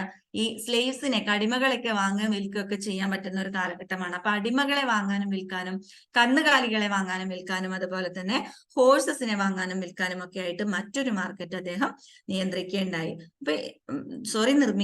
അപ്പൊ ഈ 3 കമ്പോളങ്ങളെയും നിയന്ത്രിക്കാൻ വേണ്ടിയിട്ട് ഉദ്യോഗസ്ഥന്മാരെ അദ്ദേഹം നിയോഗിച്ചു. ആ ഉദ്യോഗസ്ഥന്മാരെ ഷെഹ്ന എന്നാണ് വിളിച്ചിരുന്നത്. ഓക്കെ, ഷെഹ്ന എന്നാണ് കമ്പോളങ്ങൾ നിയന്ത്രിക്കുന്ന ഉദ്യോഗസ്ഥന്മാരെ വിളിച്ചിരുന്നത്. അപ്പൊ അലാവുദ്ദീൻ ഖൽജിയുടെ കമ്പോള പരിഷ്കാരത്തെ കുറിച്ചിട്ട് 3 മാർക്കിനും 4 മാർക്കിനും ഒക്കെ ക്വസ്റ്റ്യൻ വരാറുണ്ട്. അപ്പൊ ഈ പോയിന്റ്സ് ഒക്കെയാണ് നമ്മൾ എഴുതി വെക്കേണ്ടത്. ഓക്കെ, അടുത്തത് നമുക്ക് ഇതില് ഇയാളെ കുറിച്ച് മാത്രമാണ് പഠിക്കാനുള്ളൂ. നമ്മുടെ അലാവുദ്ദീൻ ഖൽജിയെ കുറിച്ച് മാത്രമാണ് പഠിക്കാനുള്ളൂ കേട്ടോ. ഇനി ഇദ്ദേഹത്തിന്റെ 1-2 കാര്യങ്ങളും കൂടി നമ്മളൊന്ന് ഓർത്തുവെക്കണം. ഇത് മാർക്കറ്റ് പരിഷ്കാരത്തെ കുറിച്ചുള്ള പോയിന്റ്സ് തന്നെയാണ്. ഈ ഒരു എന്താ പറയാ, പോയിന്റ് നോട്ടിൽ കൂടുതൽ പോയിന്റ്സ് ഒന്നും തന്നിട്ടില്ല. പക്ഷെ അതൊരു 4 മാർക്കിനൊക്കെ ചോദിക്കുകയാണെങ്കിൽ നിങ്ങൾ കുറച്ചും കൂടിയൊക്കെ എഴുതണം. അപ്പം എഴുതേണ്ട എന്താന്ന് വെച്ചാൽ വില നിയന്ത്രണം ഉണ്ടായിരുന്നു. അതുപോലെ തന്നെ എന്താണ്, വസ്തുക്കളുടെ വില വിവരങ്ങൾ കൃത്യമായിട്ട് കമ്പോളത്തില് എന്താണ് എഴുതി വെച്ചിട്ടുണ്ടായിരുന്നു എന്നുള്ളതാണ്. എന്ന് വെച്ചാൽ ഇപ്പൊ ഒരു ഭക്ഷ്യധാന്യങ്ങൾ വിൽക്കുന്ന ഒരു കമ്പോളത്തിൽ നമുക്ക് പോയി കഴിഞ്ഞാൽ ഓരോ സാധനങ്ങളുടെയും വില വിവരങ്ങൾ അവിടെ കൃത്യമായിട്ട് പട്ടികപ്പെടുത്തിയിട്ട് ഉണ്ടാവണം എന്നുള്ളത് നിർബന്ധമാണ്. മാത്രവുമല്ല, ഇപ്പോ ഒരു മാർക്കറ്റില് ഫുഡ് വിൽക്കുന്ന ഒരു മാർക്കറ്റിൽ പോയി അവിടുത്തെ പ്രൈസ് നോക്കിയിട്ട് നമ്മൾ ഫുഡ് വിൽക്കുന്ന മറ്റൊരു മാർക്കറ്റിൽ പോയി കഴിഞ്ഞാൽ രണ്ടിടത്തെയും പ്രൈസ് എന്തായിരിക്കണം, ഒരേ പ്രൈസ് ആയിരിക്കണം. അപ്പം ആളുകൾക്ക് കച്ചവടക്കാർക്ക് അവിടെ എന്താണ്, കള്ളത്തരമൊന്നും ചെയ്യാൻ പറ്റില്ല എന്നുള്ളതാണ്. അപ്പൊ വസ്തുക്കളുടെ വില വിവരങ്ങൾ കൃത്യമായിട്ട് പട്ടികപ്പെടുത്തിയിട്ടുണ്ടാവണം. അതുപോലെ തന്നെ അളവ്, തൂക്ക്, അളക്കാനും തൂക്കാനുമുള്ള യന്ത്ര സാമഗ്രികളൊക്കെ എന്താണ്, ഒരേ അളവിലും തൂക്കത്തിലൊക്കെ നിർമ്മിച്ചു. മാത്രവുമല്ല, ഇവിടെയൊക്കെ എന്തെങ്കിലും കള്ളത്തരം ചെയ്യുന്ന കച്ചവടക്കാരെ കൃത്യമായിട്ട് ശിക്ഷിക്കുകയും ചെയ്തിരുന്നു. ഈ 2 പോയിന്റ്സും കൂടി നിങ്ങൾ ഇതിന്റെ കൂടെ ഒന്ന് ആഡ് ചെയ്ത് കൊടുക്കണം കേട്ടോ. അടുത്ത വംശം തുഗ്ലക് വംശമാണ്. തുഗ്ലക് ഡൈനാസ്റ്റിയുടെ സ്ഥാപകൻ എന്നറിയപ്പെടുന്നത് ഖാസി മാലിക് ആണ്. ഓക്കെ, തുഗ്ലക് ഡൈനാസ്റ്റിയുടെ സ്ഥാപകൻ ഖാസി മാലിക് ആണ്. അപ്പൊ ഒന്ന് ജസ്റ്റ് ഒന്ന് റിവൈൻഡ് ചെയ്ത് നോക്കുക. അടിമ വംശത്തിന്റെ സ്ഥാപകൻ ഖുത്ബുദ്ദീൻ ഐബക്ക് ആയിരുന്നു. ഖൽജി വംശത്തിന്റെ സ്ഥാപകൻ ആരായിരുന്നു? ജലാലുദ്ദീൻ ഖൽജി ആയിരുന്നു. ദെൻ തുഗ്ലക് വംശത്തിന്റെ സ്ഥാപകൻ ആരാണ്? ഖാസി മാലിക് ആണ്. ഓക്കെ, അപ്പം ഖാസി മാലിക് ആയിരുന്നു സ്ഥാപകൻ എന്നുള്ളത് ഓർത്തു വെക്കുക. ഇനി ഇവിടത്തെ പ്രധാനപ്പെട്ട ഭരണാധികാരി എന്ന് പറയുന്നത് മുഹമ്മദ് ബിൻ തുഗ്ലക് ആയിരുന്നു. ഓക്കെ, ഇതാ നിങ്ങൾക്ക് ഇവിടെ കാണാം, മുഹമ്മദ് തുഗ്ലക് ഓർ മുഹമ്മദ് ബിൻ തുഗ്ലക്, രണ്ടും ഒന്ന് തന്നെയാണ് കേട്ടോ. മുഹമ്മദ് ബിൻ തുഗ്ലക്കിന്റെ 2-3 കാര്യങ്ങൾ നമുക്ക് പഠിക്കാനുണ്ട്. ഇവിടത്തെ ഈ കാര്യങ്ങളൊന്നും ഞാൻ അങ്ങനെ എക്സ്പ്ലെയിൻ ചെയ്തു പോകുന്നില്ല. ഇതൊന്നും അത്ര ഇമ്പോർട്ടന്റ് ആയിട്ട് നിങ്ങൾ ഓർത്തിരിക്കേണ്ട. ഇമ്പോർട്ടന്റ് ആയ പോയിന്റ്സ് മാത്രമേ ഞാൻ എക്സ്പ്ലെയിൻ ചെയ്യുന്നുള്ളൂ. Muhammad Tughlaq even decided to transfer his capital from Delhi to Daulatabad. Okay. ഇപ്പൊ മുഹമ്മദ് ബിൻ തുഗ്ലക്കിന്റെ ഒരു പ്രധാനപ്പെട്ട പരിഷ്കാരം എന്ന് പറയുന്നത് തലസ്ഥാന മാറ്റായിരുന്നു. മുഹമ്മദ് ബിൻ തുഗ്ലക്കിനെ കൺഫ്യൂഷ്യസ് എന്നൊക്കെ വിളിക്കാറുണ്ട്. എന്താ പറയാ, വിഡ്ഢിയായ രാജാവ്, അല്ലെങ്കിൽ കൺഫ്യൂഷൻ നിറഞ്ഞ രാജാവ് എന്നുള്ള രീതിയിലൊക്കെ അറിയപ്പെടുന്ന ഒരാളാണ് നമ്മുടെ ഈ ഒരു മുഹമ്മദ് ബിൻ തുഗ്ലക്. എന്ന് വെച്ചാൽ അദ്ദേഹം ഒരുപാട് മാറ്റങ്ങൾ രാജ്യത്ത് കൊണ്ടുവരണം എന്നുള്ളത് ആഗ്രഹിക്കുകയും നടപ്പിലാക്കാൻ ശ്രമിക്കുകയൊക്കെ ചെയ്ത ആളായിരുന്നു. പക്ഷെ എന്താ പ്രശ്നം എന്ന് വെച്ചാൽ അദ്ദേഹം നടപ്പിലാക്കാൻ ശ്രമിച്ച കാര്യങ്ങളൊക്കെ അട്ടർ ഫൗളായി പോയി എന്നുള്ളതാണ്. എല്ലാം പരാജയപ്പെട്ടു, അല്ലെങ്കിൽ ഒന്നിനും ഒരു പോസിറ്റീവ് ആയിട്ടുള്ള ഒരു റിസൾട്ട് ഉണ്ടാക്കാൻ അദ്ദേഹത്തിന് കഴിഞ്ഞില്ല. അതുകൊണ്ടാണ് അദ്ദേഹത്തെ വിഡ്ഢിയായ രാജാവ് അല്ലെങ്കിൽ കൺഫ്യൂഷൻ നിറഞ്ഞ രാജാവ് എന്നൊക്കെ വിളിക്കാനുള്ള കാരണം. അപ്പൊ ഒത്തിരി മാറ്റങ്ങളൊക്കെ അദ്ദേഹം കൊണ്ടുവരാൻ ശ്രമിച്ചു. പക്ഷെ കൊണ്ടുവന്ന മാറ്റങ്ങളെല്ലാം തന്നെ രാജ്യത്തെ നെഗറ്റീവായി ബാധിക്കുന്നതായിരുന്നു. അതിലത്തെ ഒരു പ്രധാനപ്പെട്ട അദ്ദേഹത്തിന്റെ പരിഷ്കാരമായിരുന്നു ഈ തലസ്ഥാന മാറ്റം എന്ന് പറയുന്നത്. എന്ന് വെച്ചാൽ അദ്ദേഹം എന്ത് ചെയ്തു, ഡൽഹി, അന്ന് വരെ ക്യാപിറ്റൽ ഡൽഹിയാണ്. ഡൽഹി സുൽത്താനേറ്റിന്റെ ക്യാപിറ്റൽ, തലസ്ഥാനം ഡൽഹിയാണ്. ഇദ്ദേഹം ഡൽഹി എന്ന് പറയുന്നത്, ഡൽഹിയുടെ ഒരു പൊസിഷൻ ഓർത്താൽ നമുക്കറിയാം, നോർത്തിലാണ് കിടക്കുന്നത് അല്ലെ. അപ്പൊ ഈ തുഗ്ലക് ഡൈനാസ്റ്റി ഒക്കെ ആയപ്പോഴേക്കും ഡൽഹി ഡൈനാസ്റ്റി കുറച്ചുകൂടിയൊക്കെ സൗത്ത് ഇന്ത്യയിലേക്കൊക്കെ ഇങ്ങനെ വ്യാപിച്ച് വന്നിട്ടുണ്ടായിരുന്നു. അപ്പൊ അദ്ദേഹത്തിന് തോന്നി നോർത്തിൽ ഇരുന്നുകൊണ്ട് ഇന്ത്യയെ മൊത്തമായിട്ട് കൺട്രോൾ ചെയ്യുക, ഡൽഹി സുൽത്താനേറ്റിനെ മൊത്തമായിട്ട് കൺട്രോൾ ചെയ്യുക എന്നുള്ളത് കുറച്ച് ബുദ്ധിമുട്ടുള്ള കാര്യമാണ്. അപ്പൊ എന്ത് ചെയ്യാം, ഏകദേശം കുറച്ച് സെന്ററിലേക്ക് തലസ്ഥാനം അങ്ങ് മാറ്റാം. അപ്പൊ ഭരിക്കലൊക്കെ വളരെ ഈസി ആവും എന്ന് അദ്ദേഹം ചിന്തിക്കുകയും ഡൽഹിയിൽ നിന്ന് ദൗലത്താബാദിലേക്ക് ക്യാപിറ്റല് ഷിഫ്റ്റ് ചെയ്യാൻ തീരുമാനിക്കുകയും ചെയ്തു. പക്ഷെ അങ്ങനെ ക്യാപിറ്റൽ ട്രാൻസ്ഫർ ചെയ്യാന്ന് പറയുമ്പോൾ വളരെ ഈസി ആയിട്ടുള്ള ഒരു കാര്യമല്ല അല്ലെ. തലസ്ഥാനം ട്രാൻസ്ഫർ ചെയ്യാന്ന് പറയുമ്പോൾ ഇപ്പൊ നിങ്ങൾ ഓർത്തു നോക്കൂ, നമ്മുടെ കേരളത്തിന്റെ തലസ്ഥാനം എവിടെയാണ്? തിരുവനന്തപുരമാണ്. തിരുവനന്തപുരത്താണ് എല്ലാ തരത്തിലുള്ള ഭരണകേന്ദ്രം എന്ന് പറയുന്നത്, അല്ലെങ്കിൽ എല്ലാ തരത്തിലുള്ള ഭരണ സംവിധാനവും നമ്മൾ ചെയ്തു വെച്ചിട്ടുള്ളത് അവിടെയാണ്. അപ്പൊ അവിടെയുള്ള എല്ലാ സാധനങ്ങളെയും എടുത്തു കൊണ്ടുവന്നിട്ട് നമ്മൾ കോഴിക്കോട്ടേക്കോ അല്ലെങ്കിൽ മറ്റൊരു സ്ഥലത്തേക്കോ ഒക്കെ മാറ്റുക എന്ന് പറയുമ്പോൾ നമുക്ക് എല്ലാ ഗവൺമെന്റ് ഇൻസ്റ്റിറ്റ്യൂഷൻസും നമ്മൾ ഈ മാറ്റുന്ന സ്ഥലത്ത് ആദ്യമായിട്ട് ഉണ്ടാക്കണം. പിന്നെ അവിടെ നിന്നുള്ള ഉദ്യോഗസ്ഥരേക്ക് ഇങ്ങോട്ട് ഷിഫ്റ്റ് ചെയ്യണം. അപ്പൊ അവർക്ക് അതിനനുസരിച്ചുള്ള വീടുകൾ, അവർക്ക് താമസിക്കാനുള്ള സൗകര്യം, എല്ലാ കാര്യങ്ങളൊക്കെ ചെയ്തു കൊടുക്കണം. അപ്പൊ അത് വളരെ സമയം എടുക്കുന്നതും അതുപോലെ തന്നെ വളരെ പണച്ചെലവുള്ളതുമാണ് എന്നുള്ളത് അദ്ദേഹത്തിന് ഈ ഒരു ക്യാപിറ്റൽ ട്രാൻസ്ഫർ ചെയ്യാൻ തുടങ്ങിയപ്പോഴാണ്, തലസ്ഥാനം മറ്റൊരു സ്ഥലത്തേക്ക് ദൗലത്താബാദിലേക്ക് മാറ്റാൻ തുടങ്ങിയപ്പോഴാണ് മനസ്സിലായത്. അപ്പൊ അതെന്താണ്, ഒരു ഫെയിലുവർ ആയി പോയി എന്നുള്ളതാണ്. അങ്ങനെ അദ്ദേഹം വീണ്ടും എന്താണ് ക്യാപിറ്റൽ ഡൽഹി തന്നെ ആക്കുകയാണ് ചെയ്യുന്നത്. അങ്ങനെ ഒരുപാട് സമ്പത്ത് അതിന്റെ പേരിൽ ഒക്കെ നഷ്ടപ്പെട്ടു പോയി എന്നുള്ളതാണ്. ഇനി അദ്ദേഹം ചെയ്ത മറ്റൊരു സംഭവം എന്താന്ന് വെച്ച് കഴിഞ്ഞാല്, ട്രാൻസ്ഫർ ഓഫ് ക്യാപിറ്റൽ നമ്മൾ പറഞ്ഞു കഴിഞ്ഞു. മറ്റൊന്ന് ഇതാ ടോക്കൺ കറൻസി ആയിരുന്നു. ടോക്കൺ കറൻസി എന്ന് പറയുന്നത് അദ്ദേഹം നടപ്പിലാക്കിയ നാണയ പരിഷ്കാരമാണ്. നാണയ പരിഷ്കാരം, അതിനെയാണ് ഈ ടോക്കൺ കറൻസി എന്നുള്ളത് കൊണ്ട് നമ്മൾ ഉദ്ദേശിക്കുന്നത്. അദ്ദേഹം എന്താ ചെയ്തതെന്ന് വെച്ചാല് എന്താണ്, പുതിയ കുറച്ച് കോയിൻസ് ഇവിടെ അങ്ങ് പുതിയതായിട്ട് ഇറക്കി. ഓക്കെ, ഒരു കോപ്പർ കോയിൻ, പുതിയതായിട്ടുള്ള കോപ്പർ കോയിൻ അദ്ദേഹം പുറത്തിറക്കുകയാണ്. അതിന്റെ പേര് ജിറ്റാൽ എന്നായിരുന്നു. അപ്പം ആദ്യം ഉണ്ടായിരുന്നത് സിൽവർ കോയിൻ ആയിട്ടുള്ള ടാങ്ക് ആയിരുന്നു. അപ്പൊ സിൽവർ നമുക്കറിയാം, സിൽവറും കോപ്പറും എടുത്തു വെച്ച് നോക്കുമ്പോൾ നമുക്കറിയാം വെള്ളി കുറച്ചുകൂടി വില കൂടിയ എന്താണ് ലോഹമാണ് അല്ലെ. അപ്പൊ അദ്ദേഹം വിചാരിക്കുകയാണ് വെള്ളി നല്ല വില കൂടിയ ലോഹമാണല്ലോ, അപ്പൊ നമുക്ക് കുറച്ചുകൂടി വില കുറഞ്ഞ ലോഹമായിട്ടുള്ള കോപ്പർ കൊണ്ട് എന്താണ് കുറച്ച് കോയിൻസ് ഇറക്കി എങ്ങനെ ഉണ്ടാവും, കുറച്ചുകൂടിയൊക്കെ നന്നായിട്ടുണ്ടാവും, കുറച്ചുകൂടിയൊക്കെ എന്താണ് ചെലവ് കുറഞ്ഞു കിട്ടും എന്നൊക്കെ ചിന്തിച്ചുകൊണ്ട് അദ്ദേഹം എന്ത് ചെയ്തു, ഈ സിൽവർ കോയിൻ, ടാങ്ക എന്ന് പറയുന്ന സിൽവർ കോയിന് പകരം ജിറ്റാൽ എന്ന പേരിൽ കോപ്പർ കോയിൻ അദ്ദേഹം ഇൻട്രൊഡ്യൂസ് ചെയ്തു. പക്ഷേ അങ്ങനെ ഒരു സംഭവം വന്നപ്പോ എന്താണ് ഉണ്ടായതെന്ന് വെച്ച് കഴിഞ്ഞാല്, ഈ ഒരു വെള്ളിക്ക് ഭയങ്കര വെള്ളി കിട്ടാനുള്ള പാടും അതുപോലെ തന്നെ വെള്ളിയുടെ ചെലവൊക്കെ കൂടുതലായതുകൊണ്ടാണ് അദ്ദേഹം അങ്ങനെ ചെയ്തത്. അദ്ദേഹം വിചാരിച്ചത് നല്ല കാര്യമായിരിക്കും എന്നുള്ളതാണ്. പക്ഷേ ഈ ഒരു കറൻസിയുടെ ഒരു ചേഞ്ച് നമ്മുടെ സമ്പദ് വ്യവസ്ഥയെ ആകെ അങ്ങ് തകിടം മറിച്ചു കളഞ്ഞു എന്നുള്ളതാണ്. നിങ്ങൾ ഓർക്കുന്നുണ്ടാവും, കുറച്ചു വർഷം മുൻപ് എന്ത് ചെയ്തിട്ടുണ്ടായിരുന്നു, നമ്മുടെ നരേന്ദ്രമോദി 500-ന്റെയും 1000-ന്റെയും നോട്ട് ഒരു സുപ്രഭാതത്തിൽ അങ്ങ് പിൻവലിച്ചു അല്ലെ. പിന്നെ ഇങ്ങനെ ATM-കളിലും ബാങ്കുകളിലൊക്കെ നമ്മൾ ഇങ്ങനെ ക്യൂ നിന്നിരുന്ന ഒരു കാര്യം നിങ്ങൾ ഓർക്കുന്നില്ലേ? അതേപോലെ ഒന്ന് ചിന്തിച്ചു നോക്കുക. ഇദ്ദേഹം എന്ത് ചെയ്യാണ്, സിൽവർ കോയിൻ അങ്ങ് പിൻവലിച്ചിട്ട് പുതിയൊരു കോയിൻ അങ്ങ് ഇഷ്യൂ ചെയ്യാണ്. അപ്പോ കോയിൻ പെട്ടെന്ന് കിട്ടാതെയായി. എന്താണ്, രാജ്യത്തുണ്ടായിരുന്ന എല്ലാത്തരം സാമ്പത്തിക പ്രവർത്തനങ്ങളെയും ബാധിച്ചു. മാത്രവുമല്ല, കോപ്പർ എന്ന് പറയുന്നത് പെട്ടെന്ന് അവൈലബിൾ ആയിരുന്ന ചെലവ് കുറഞ്ഞ ലോഹമായിരുന്നത് കൊണ്ട് തന്നെ ഈ ജിത്താൽ ഒരുപാട് കള്ള നാണയങ്ങൾ ഇറങ്ങാൻ തുടങ്ങി. എന്ന് വെച്ചാല് ആളുകളൊക്കെ എന്താണ്, കോപ്പർ ഇഷ്ടം പോലെ കിട്ടുന്ന ഒരു സാധനമാണ്. അപ്പൊ ഇതിന്റെയൊക്കെ കള്ള നാണയങ്ങൾ ഒരുപാട് ആളുകൾ ഉണ്ടാക്കാൻ തുടങ്ങി. അപ്പം ഇങ്ങനെ വന്നതോട് കൂടിയിട്ട് അതൊരു വലിയ പ്രശ്നമായിട്ട് മാറി. അങ്ങനെ സുൽത്താൻ എന്ത് ചെയ്യേണ്ടി വന്നു, ആ ഒരു അദ്ദേഹം പുതിയതായിട്ട് ഇറക്കിയ ഈ ഒരു കറൻസി പിൻവലിക്കേണ്ടി വന്നു. ഓക്കെ, അപ്പൊ അദ്ദേഹം പുതിയതായിട്ട് ഇറക്കിയ കറൻസിയെ ടോക്കൺ കറൻസി എന്നാണ് വിളിച്ചിരുന്നത് കേട്ടോ.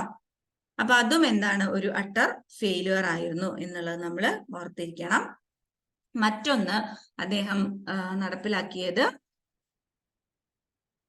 കാർഷിക പരിഷ്കാരമായിരുന്നു. കാർഷിക പരിഷ്കാരം അദ്ദേഹം എങ്ങനെയാണ് നടപ്പിലാക്കിയതെന്ന് വെച്ചാൽ, അദ്ദേഹം എന്ത് ചെയ്തു, കാർഷിക നികുതിയൊക്കെ അങ്ങ് വർദ്ധിപ്പിച്ചു.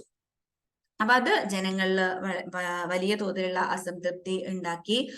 അതുപോലെ തന്നെ ആ ഒരു സമയത്ത് തന്നെയാണ് ഭയങ്കരമായിട്ടുള്ള ഒരു വരൾച്ചയൊക്കെ ഇന്ത്യയിൽ വരുന്നത്. അപ്പൊ ആ സമയത്ത് കാർഷിക നികുതി കൂടി കൂട്ടിയപ്പോ എന്താണ്, അത് ജനങ്ങളിൽ വളരെ അദ്ദേഹത്തിന് എതിരായിട്ടുള്ള അഭിപ്രായങ്ങൾ ഉണ്ടാക്കി എന്നുള്ളതും കൂടി നമ്മൾ ഓർത്തിരിക്കുക. അപ്പൊ ഇത്രയൊക്കെ കാര്യമാണ് നമുക്ക് ആരെ കുറിച്ച് പറയാനുള്ളത്, നമ്മുടെ മുഹമ്മദ് ബിൻ തുഗ്ലക്കിനെ കുറിച്ച് പറയാനുള്ളത്. പിന്നീട് അദ്ദേഹം ഈ ഒരു കാർഷിക രംഗത്ത് ചെയ്ത മറ്റൊരു കാര്യം എന്ന് പറയുന്നത്, started A new department for the development of agriculture. കാർഷിക അഭിവൃദ്ധിക്ക് വേണ്ടിയിട്ട് അദ്ദേഹം പുതിയൊരു ഡിപ്പാർട്ട്മെന്റ് സ്ഥാപിച്ചു. ആ ഡിപ്പാർട്ട്മെന്റ് വഴി അദ്ദേഹം എന്താണ്, കർഷകർക്കൊക്കെ ലോണായിട്ടും മറ്റുമൊക്കെ ആയിട്ട് എന്താണ് പണം നൽകാൻ തുടങ്ങിയിട്ടുണ്ടായിരുന്നു. അപ്പൊ ഈ പണമൊക്കെ ഉപയോഗിച്ചിട്ട് ഇങ്ങനെ എന്താണ്, ഈ ഒരു ക്ഷാമകാലത്ത് ജനങ്ങൾ ഇങ്ങനെ കുറച്ചൊക്കെ ഇങ്ങനെ മുന്നോട്ട് വന്നു എന്നുള്ളതാണ് കേട്ടോ. അതും കൂടി ജസ്റ്റ് ഒന്ന് ഓർത്തിരിക്കുക. അത് അത്ര ചോദിക്കാറില്ല, എപ്പോഴും ചോദിക്കാറുള്ളത് ടോക്കൺ കറൻസിയും അതുപോലെ തന്നെ അദ്ദേഹത്തിന്റെ എന്താണ് തലസ്ഥാന മാറ്റവും ഒക്കെയാണ്. അപ്പൊ അത് നന്നായിട്ട് ഓർത്തിരിക്കുക. തുഗ്ലക് വംശത്തിന് ശേഷം പിന്നീട് വന്ന വംശമാണ് ഇത് സയ്യിദ് വംശം. സയ്യിദ് വംശത്തെ കുറിച്ച് കാര്യമായിട്ട് ഒന്നും പഠിക്കാനില്ല, സ്ഥാപകനെ മാത്രം ഓർത്തിരിക്കുക. സയ്യിദ് വംശത്തിന്റെ സ്ഥാപകൻ ഖിസർ-ഖാൻ ആണ്. ഓക്കെ, സയ്യിദ് വംശത്തിന്റെ സ്ഥാപകൻ ഖിസർ-ഖാൻ ആണ്. അത്രയും മാത്രം നമ്മൾ സയ്യിദ് വംശത്തെ കുറിച്ച് പഠിച്ചാൽ മതി. പിന്നെ വരുന്നത് ലോധി ഡൈനാസ്റ്റി ആണ്. Okay, Lodi dynasty. ലോധി വംശത്തിന്റെ സ്ഥാപകൻ എന്നറിയപ്പെടുന്നത് ബഹലുൽ ലോധിയാണ് കേട്ടോ. ലോധി ഡൈനാസ്റ്റിയുടെ സ്ഥാപകൻ ബഹലുൽ ലോധിയാണ്. ബഹലുൽ ലോധിക്ക് ശേഷം സിക്കന്ദർ ലോധി, സിക്കന്ദർ ലോധിക്ക് ശേഷം ഇബ്രാഹിം ലോധി, ഇവരൊക്കെയാണ് ലോധി വംശം ഭരിച്ചിരുന്ന രാജാക്കന്മാര്. അങ്ങനെ അവസാനത്തെ ലോധി രാജാവായിരുന്ന ഇബ്രാഹിം ലോധിയെ പരാജയപ്പെടുത്തിക്കൊണ്ട് ആരാണ് മുഗൾ വംശം സ്ഥാപിച്ചതെന്ന് ആർക്കെങ്കിലും അറിയാവോ? മുഗൾ വംശത്തിന്റെ സ്ഥാപകൻ ആരാണ്? ഓർക്കുണ്ടോ?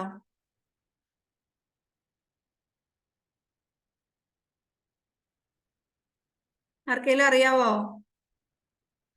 ഡൽഹി കഴിഞ്ഞാൽ പിന്നെ ഞാൻ പറഞ്ഞു 2 പ്രധാനപ്പെട്ട മുസ്ലിം റൂളേഴ്സ് ആയിരുന്നു ഉണ്ടായിരുന്നത് എന്ന് പറഞ്ഞു അല്ലെ. അടുത്തത് മുഗൾ വംശമാണ്.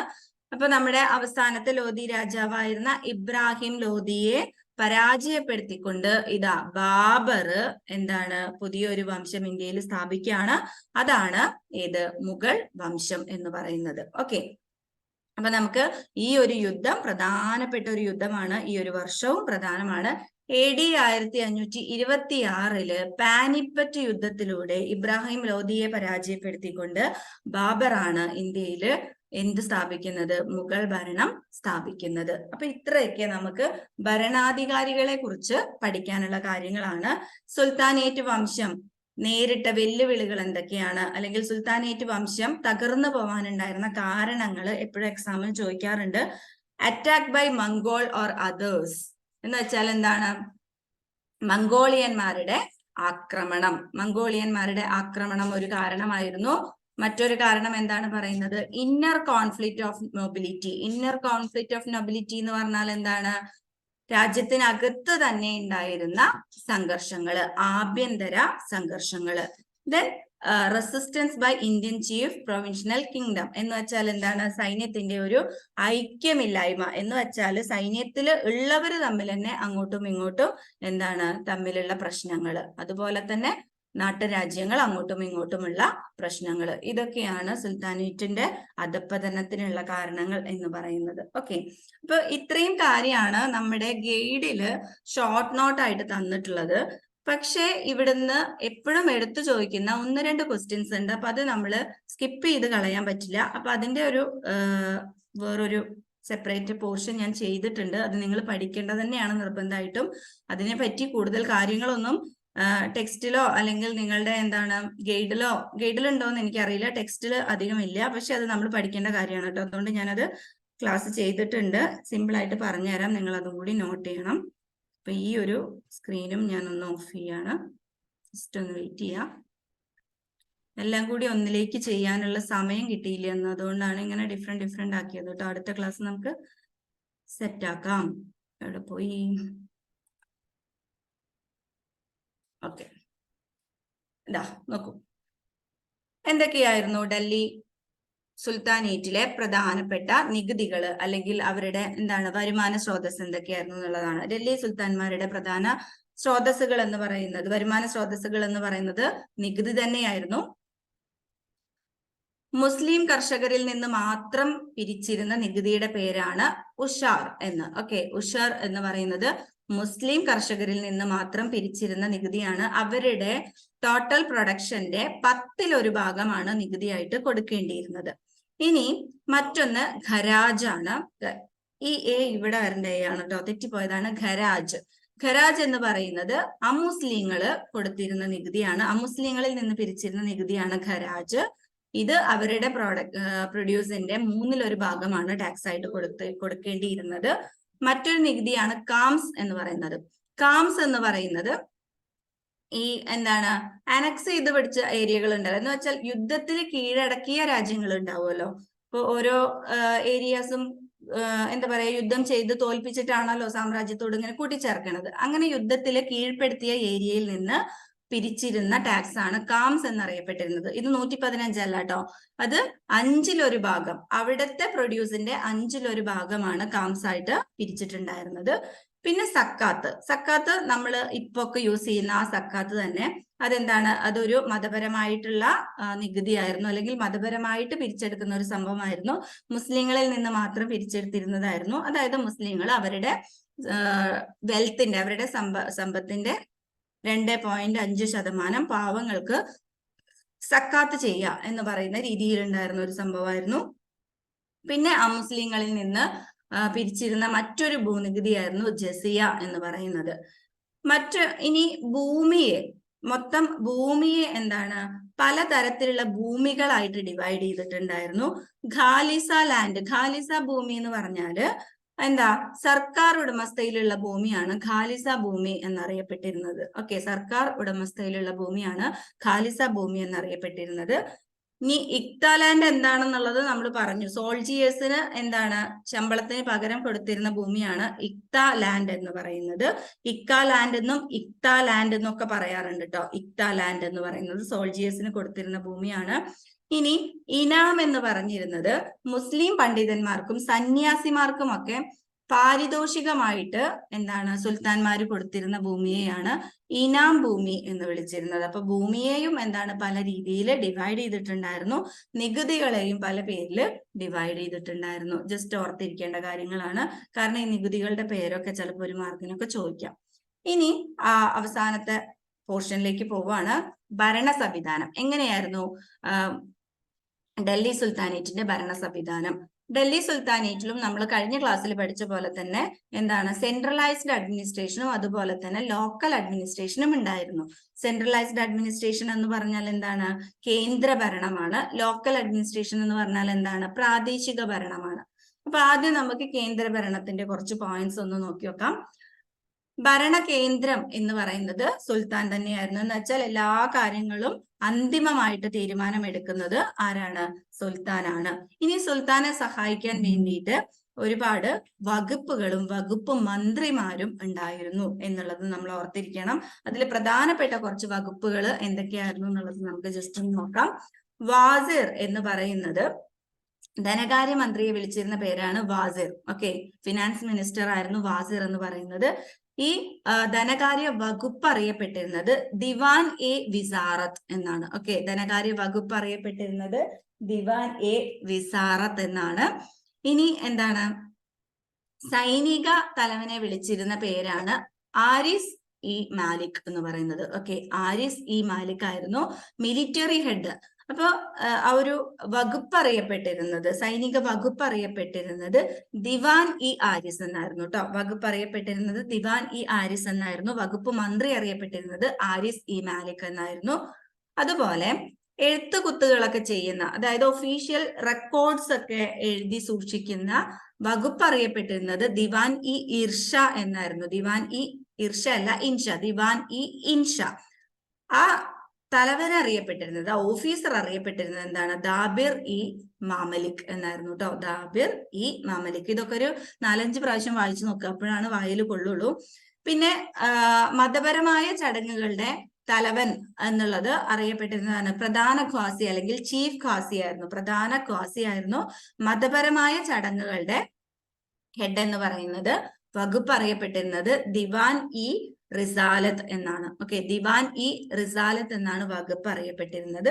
അതുപോലെ തന്നെ കൊട്ടാരം കാര്യങ്ങളൊക്കെ നോക്കി നടത്താൻ ഒരാളുണ്ടായിരുന്നു. അദ്ദേഹം അറിയപ്പെട്ടിരുന്നത് അമീർ ഇ അജീബ് എന്നായിരുന്നു. അമീർ ഇ അജീബ്. അതുപോലെ കൊട്ടാരത്തിലേക്ക് വേണ്ട സാധനങ്ങളൊക്കെ, ഇപ്പൊ കൊട്ടാരത്തിലുള്ള ആളുകളൊക്കെ എന്താ റോയൽ ഫാമിലി അല്ല, അപ്പൊ അവർ ഉപയോഗിക്കുന്ന സാധനങ്ങളൊക്കെ വളരെ എന്താണ്, വില കൂടിയതും നല്ല റോ മെറ്റീരിയൽസ് ഉപയോഗിച്ചുണ്ടാക്കുന്നതൊക്കെ ആയിരിക്കും. അപ്പൊ അങ്ങനെ കൊട്ടാരത്തിലേക്ക് വേണ്ട സാധന സാമഗ്രികള് നിർമ്മിക്കുന്ന നിർമ്മാണശാലകളെ വിളിച്ചിരുന്നത് കർഖാനകൾ എന്നായിരുന്നു. ഓക്കെ, കാർഖാനകൾ എന്ന് പറഞ്ഞാൽ കൊട്ടാരത്തിലേക്ക് വേണ്ട സാധനങ്ങൾ നിർമ്മിക്കുന്ന നിർമ്മാണശാലകളാണ് കാർഖാനകൾ എന്നറിയപ്പെട്ടിരുന്നത്. അപ്പൊ ഈ കാർഖാനകളിലൊക്കെ ജോലി ചെയ്തിരുന്ന ആളുകൾ അവരുടെ അതത് മേഖലകളിൽ കഴിവ് തെളിയിച്ചിട്ടുള്ള ഏറ്റവും പ്രഗത്ഭരായ ആളുകളെ പല ഭാഗങ്ങളിൽ നിന്നൊക്കെ കൊണ്ടുവന്നിട്ടൊക്കെയാണ് കാർഖാനകളിൽ അപ്പോയിന്റ് ചെയ്തിട്ടുണ്ടായിരുന്നത്. ഈ കാർഖാനകളുടെ അക്കൗണ്ടന്റിനെ വിളിച്ചിരുന്നത് ദിവാൻ എന്നായിരുന്നു. ഓക്കെ, അപ്പൊ കാർഖാനകളുടെ കണക്കും കാര്യങ്ങളൊക്കെ സൂക്ഷിക്കേണ്ട ആളെ വിളിച്ചിരുന്നത് ദിവാൻ എന്നായിരുന്നു. അതുപോലെ തന്നെ കൃത്യമായിട്ടുള്ള ചാര സമ്പ്രദായം ഈ ഡൽഹി സുൽത്താനേറ്റിൽ ഉണ്ടായിരുന്നു. ചാര സമ്പ്രദായം എന്ന് പറഞ്ഞാൽ ഇപ്പൊ കുറെ മന്ത്രിമാരെയൊക്കെ ഏൽപ്പിച്ചല്ലോ അല്ലെ, ഈ മന്ത്രിമാരെ അവരുടെ കാര്യങ്ങളൊക്കെ കൃത്യമായിട്ട് നിർവഹിക്കുന്നുണ്ടോ എന്ന് പരിശോധിക്കാൻ എന്താണ് ചാരന്മാരെ ഏർപ്പാടാക്കുന്ന ഒരു സമ്പ്രദായവും എവിടെ ഉണ്ടായിരുന്നു, ഡൽഹി സുൽത്താനേറ്റിൽ ഉണ്ടായിരുന്നു എന്നുള്ളതാണ്. ഇനി ലോക്കൽ അഡ്മിനിസ്ട്രേഷൻ. ലോക്കൽ അഡ്മിനിസ്ട്രേഷൻ പ്രാദേശിക ഭരണം. മൊത്തം പ്രദേശത്തെ, സാമ്രാജ്യത്തെ എന്തായിട്ട് ഡിവൈഡ് ചെയ്തിട്ടുണ്ട്, ഇക്താസ് ആയിട്ട് ഡിവൈഡ് ചെയ്തിട്ടുണ്ട്, അല്ലെങ്കിൽ പ്രോവിൻസ് എന്ന് വിളിക്കും, പ്രോവിൻസുകളായിട്ട് ഡിവൈഡ് ചെയ്തിട്ടുണ്ട്. പ്രോവിൻസിന്റെ ഹെഡ് എന്ന് പറയുന്നത് മുക്തീസ് ഓർ വാലീസ്. മുക്തി എന്ന് വിളിക്കാറുണ്ട്, വാലി എന്ന് വിളിക്കാറുണ്ട്, ഗവർണർ എന്നും വിളിക്കാറുണ്ട്. അപ്പൊ പ്രോവിൻസുകളെ ഇക്തകൾ എന്ന് വിളിക്കാറുണ്ട്. ഇക്തകളുടെ ഹെഡിനെ വിളിക്കുന്നത് മുക്തികള്, വാലികള്, ഗവർണർ. അപ്പൊ നിങ്ങൾക്ക് ഈ ഇക്ത കണ്ടപ്പോ നമ്മുടെ മറ്റേ ഇക്തമായിട്ട് ഒരു കൺഫ്യൂഷൻ വന്നിട്ടുണ്ടാവും. ഇക്ത എന്ന് പറയുന്ന ഇക്ത സമ്പ്രദായം ആക്ച്വലി തുടങ്ങി വെച്ചത് പട്ടാളക്കാർക്ക് കൊടുക്കുന്ന ഭൂമി എന്നുള്ള രീതിയിലായിരുന്നു. പട്ടാളക്കാർക്ക് ശമ്പളത്തിന് പകരം കൊടുത്തിരുന്ന ഭൂമിയെ തന്നെയാണ് ഇക്ത എന്ന് വിളിച്ചിരുന്നത്. പക്ഷെ പിന്നീട് അതെന്തായിട്ട് മാറുകയാണ്, അത് പ്രോവിൻസുകളായിട്ട് മാറിയിട്ട് ഇങ്ങനെ ഒരു സിസ്റ്റത്തിലേക്ക് വരികയാണ് ചെയ്തിട്ടുള്ളത് കേട്ടോ. അപ്പൊ ഇക്തകൾ പ്രോവിൻസസ്, അതിന്റെ ഹെഡ് മുക്തീസ് എന്ന് വിളിക്കും, വാലീസ് എന്ന് വിളിക്കും, ഗവർണർ എന്നും വിളിക്കും. ഇനി ഓരോ ഇക്തകളെയും എന്താക്കി മാറ്റിയിട്ടുണ്ട്, നമ്പർ ഓഫ് ഷിക്സ് ആക്കി മാറ്റിയിട്ടുണ്ട്, ഒരുപാട് ഷിക്കുകളാക്കി മാറ്റിയിട്ടുണ്ട്, അല്ലെങ്കിൽ ഒരുപാട് ഡിസ്ട്രിക്റ്റുകളാക്കിയിട്ട് തരംതിരിച്ചിട്ടുണ്ട്. ഓരോ ഷിക്കിന്റെയും ഹെഡിനെ ഷിക്തദാർ എന്ന് വിളിക്കും. ഓരോ ഷിക്കിന്റെയും ഹെഡിനെ ഷിക്തദാർ എന്ന് വിളിക്കും. ഇനി ഷിക്കുകളെ, ഓരോ ഷിക്കുകളെയും പർഗാനകളായിട്ട് തിരിച്ചിട്ടുണ്ട്. പർഗാനകളുടെ ഹെഡിനെ ആമിൽ എന്നാണ് വിളിച്ചിരുന്നത്. ഇനി എന്താണ്, ഓരോ പർഗാനകളെയും വില്ലേജുകളാക്കിയിട്ട് തിരിച്ചിട്ടുണ്ട്. വില്ലേജുകളുടെ ഹെഡ് എന്ന് പറയുന്നത്, വില്ലേജ് അല്ലെങ്കിൽ ഗ്രാമങ്ങളുടെ ഹെഡ് എന്ന് പറയുന്നത് മുക്കദാം എന്ന് വിളിക്കുമായിരുന്നു, ചൗധരി എന്ന് വിളിക്കുമായിരുന്നു, അല്ലെങ്കിൽ പട്വാരി എന്നും വിളിച്ചിരുന്നു കേട്ടോ. വില്ലേജിന്റെ ഹെഡിനെ, ഹെഡ് ഓഫ് ദ വില്ലേജിനെ മുക്ദാം, ചൗധാരി, പട്വാരി എന്നൊക്കെ വിളിച്ചിരുന്നു. അപ്പൊ ഇതാണ് ലോക്കൽ അഡ്മിനിസ്ട്രേഷൻ. അപ്പൊ ലോക്കൽ അഡ്മിനിസ്ട്രേഷനെ കുറിച്ചിട്ട് ഏത് രാജവംശത്തിന്റെയും ലോക്കൽ അഡ്മിനിസ്ട്രേഷനെ കുറിച്ചിട്ട് ചോദിക്കുകയാണെന്നുണ്ടെങ്കിൽ അതിന് ഒരു ജസ്റ്റ് ഇൻട്രൊഡക്ഷൻ ആയിട്ട് നിങ്ങൾ എന്ത് കൊടുക്കണം, ഭരണ സൗകര്യത്തിന് വേണ്ടിയിട്ട് സാമ്രാജ്യത്തെ തരംതിരിച്ചിട്ടുണ്ട് എന്ന് പറഞ്ഞിട്ട് എന്താണ് ഈ ഒരു തരംതിരിവ് നിങ്ങൾ എഴുതി വെക്കുക. സാമ്രാജ്യത്തെ ഇക്തയായിട്ട് തിരിക്കുന്നു, ഇക്തകളെ ഷിക്കുകളായിട്ട് തിരിക്കുന്നു, ഷിക്കുകളെ പർഗാനകളായിട്ട് തിരിച്ചിട്ടുണ്ട്, പർഗാനകളെ വില്ലേജുകളാക്കി തിരിച്ചിട്ടുണ്ട്. അപ്പൊ ഇത് എന്തിനു വേണ്ടിയിട്ടാണ്, ഭരണ സൗകര്യത്തിന് വേണ്ടിയിട്ടാണ് ചെയ്തിട്ടുള്ളത്. അപ്പൊ ഇതോടുകൂടിയിട്ട് നമ്മുടെ ഡൽഹി സുൽത്താനേറ്റ് എന്നുള്ള ചാപ്റ്റർ തീർന്നിട്ടുണ്ട്. കുറച്ച് വലിയ ചാപ്റ്റർ ആണ്, വളരെ ഇമ്പോർട്ടന്റ് ആയിട്ടുള്ള ചാപ്റ്ററും കൂടിയാണ്. നന്നായിട്ട് വായിച്ചു നോക്കുക. എന്തെങ്കിലും ഡൗട്ട് ഉണ്ടെങ്കിൽ അടുത്ത ക്ലാസ്സിൽ ചോദിക്കുക കേട്ടോ.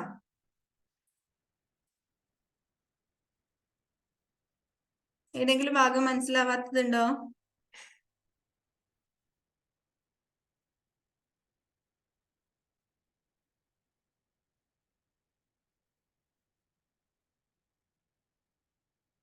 എവിടെ എല്ലാരും?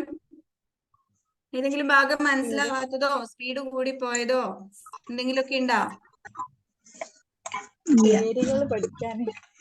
പേരുകൾ പഠിക്കാനല്ലേ? പേരുകള് നമ്മൾ കുറച്ച് തവണ ഇങ്ങനെ വായിച്ച് നോക്കുമ്പോ പഠിഞ്ഞോളും. അതിലെല്ലാ പേരുകളൊന്നും പഠിക്കണ്ട. നിങ്ങൾ ഓരോ വംശത്തിന്റെയും സ്ഥാപകരെ പഠിക്കുക, പിന്നെ പ്രധാനമായിട്ടുള്ള പരിഷ്കാരങ്ങൾ കൊണ്ടുവന്നിട്ടുള്ള ആളുകളെയും പഠിച്ചാൽ മതി കേട്ടോ.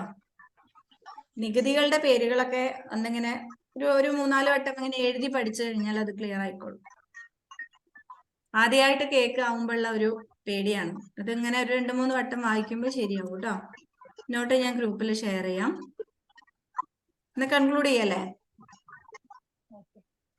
Okay, thank you ma'am. Welcome. Good night. Good night.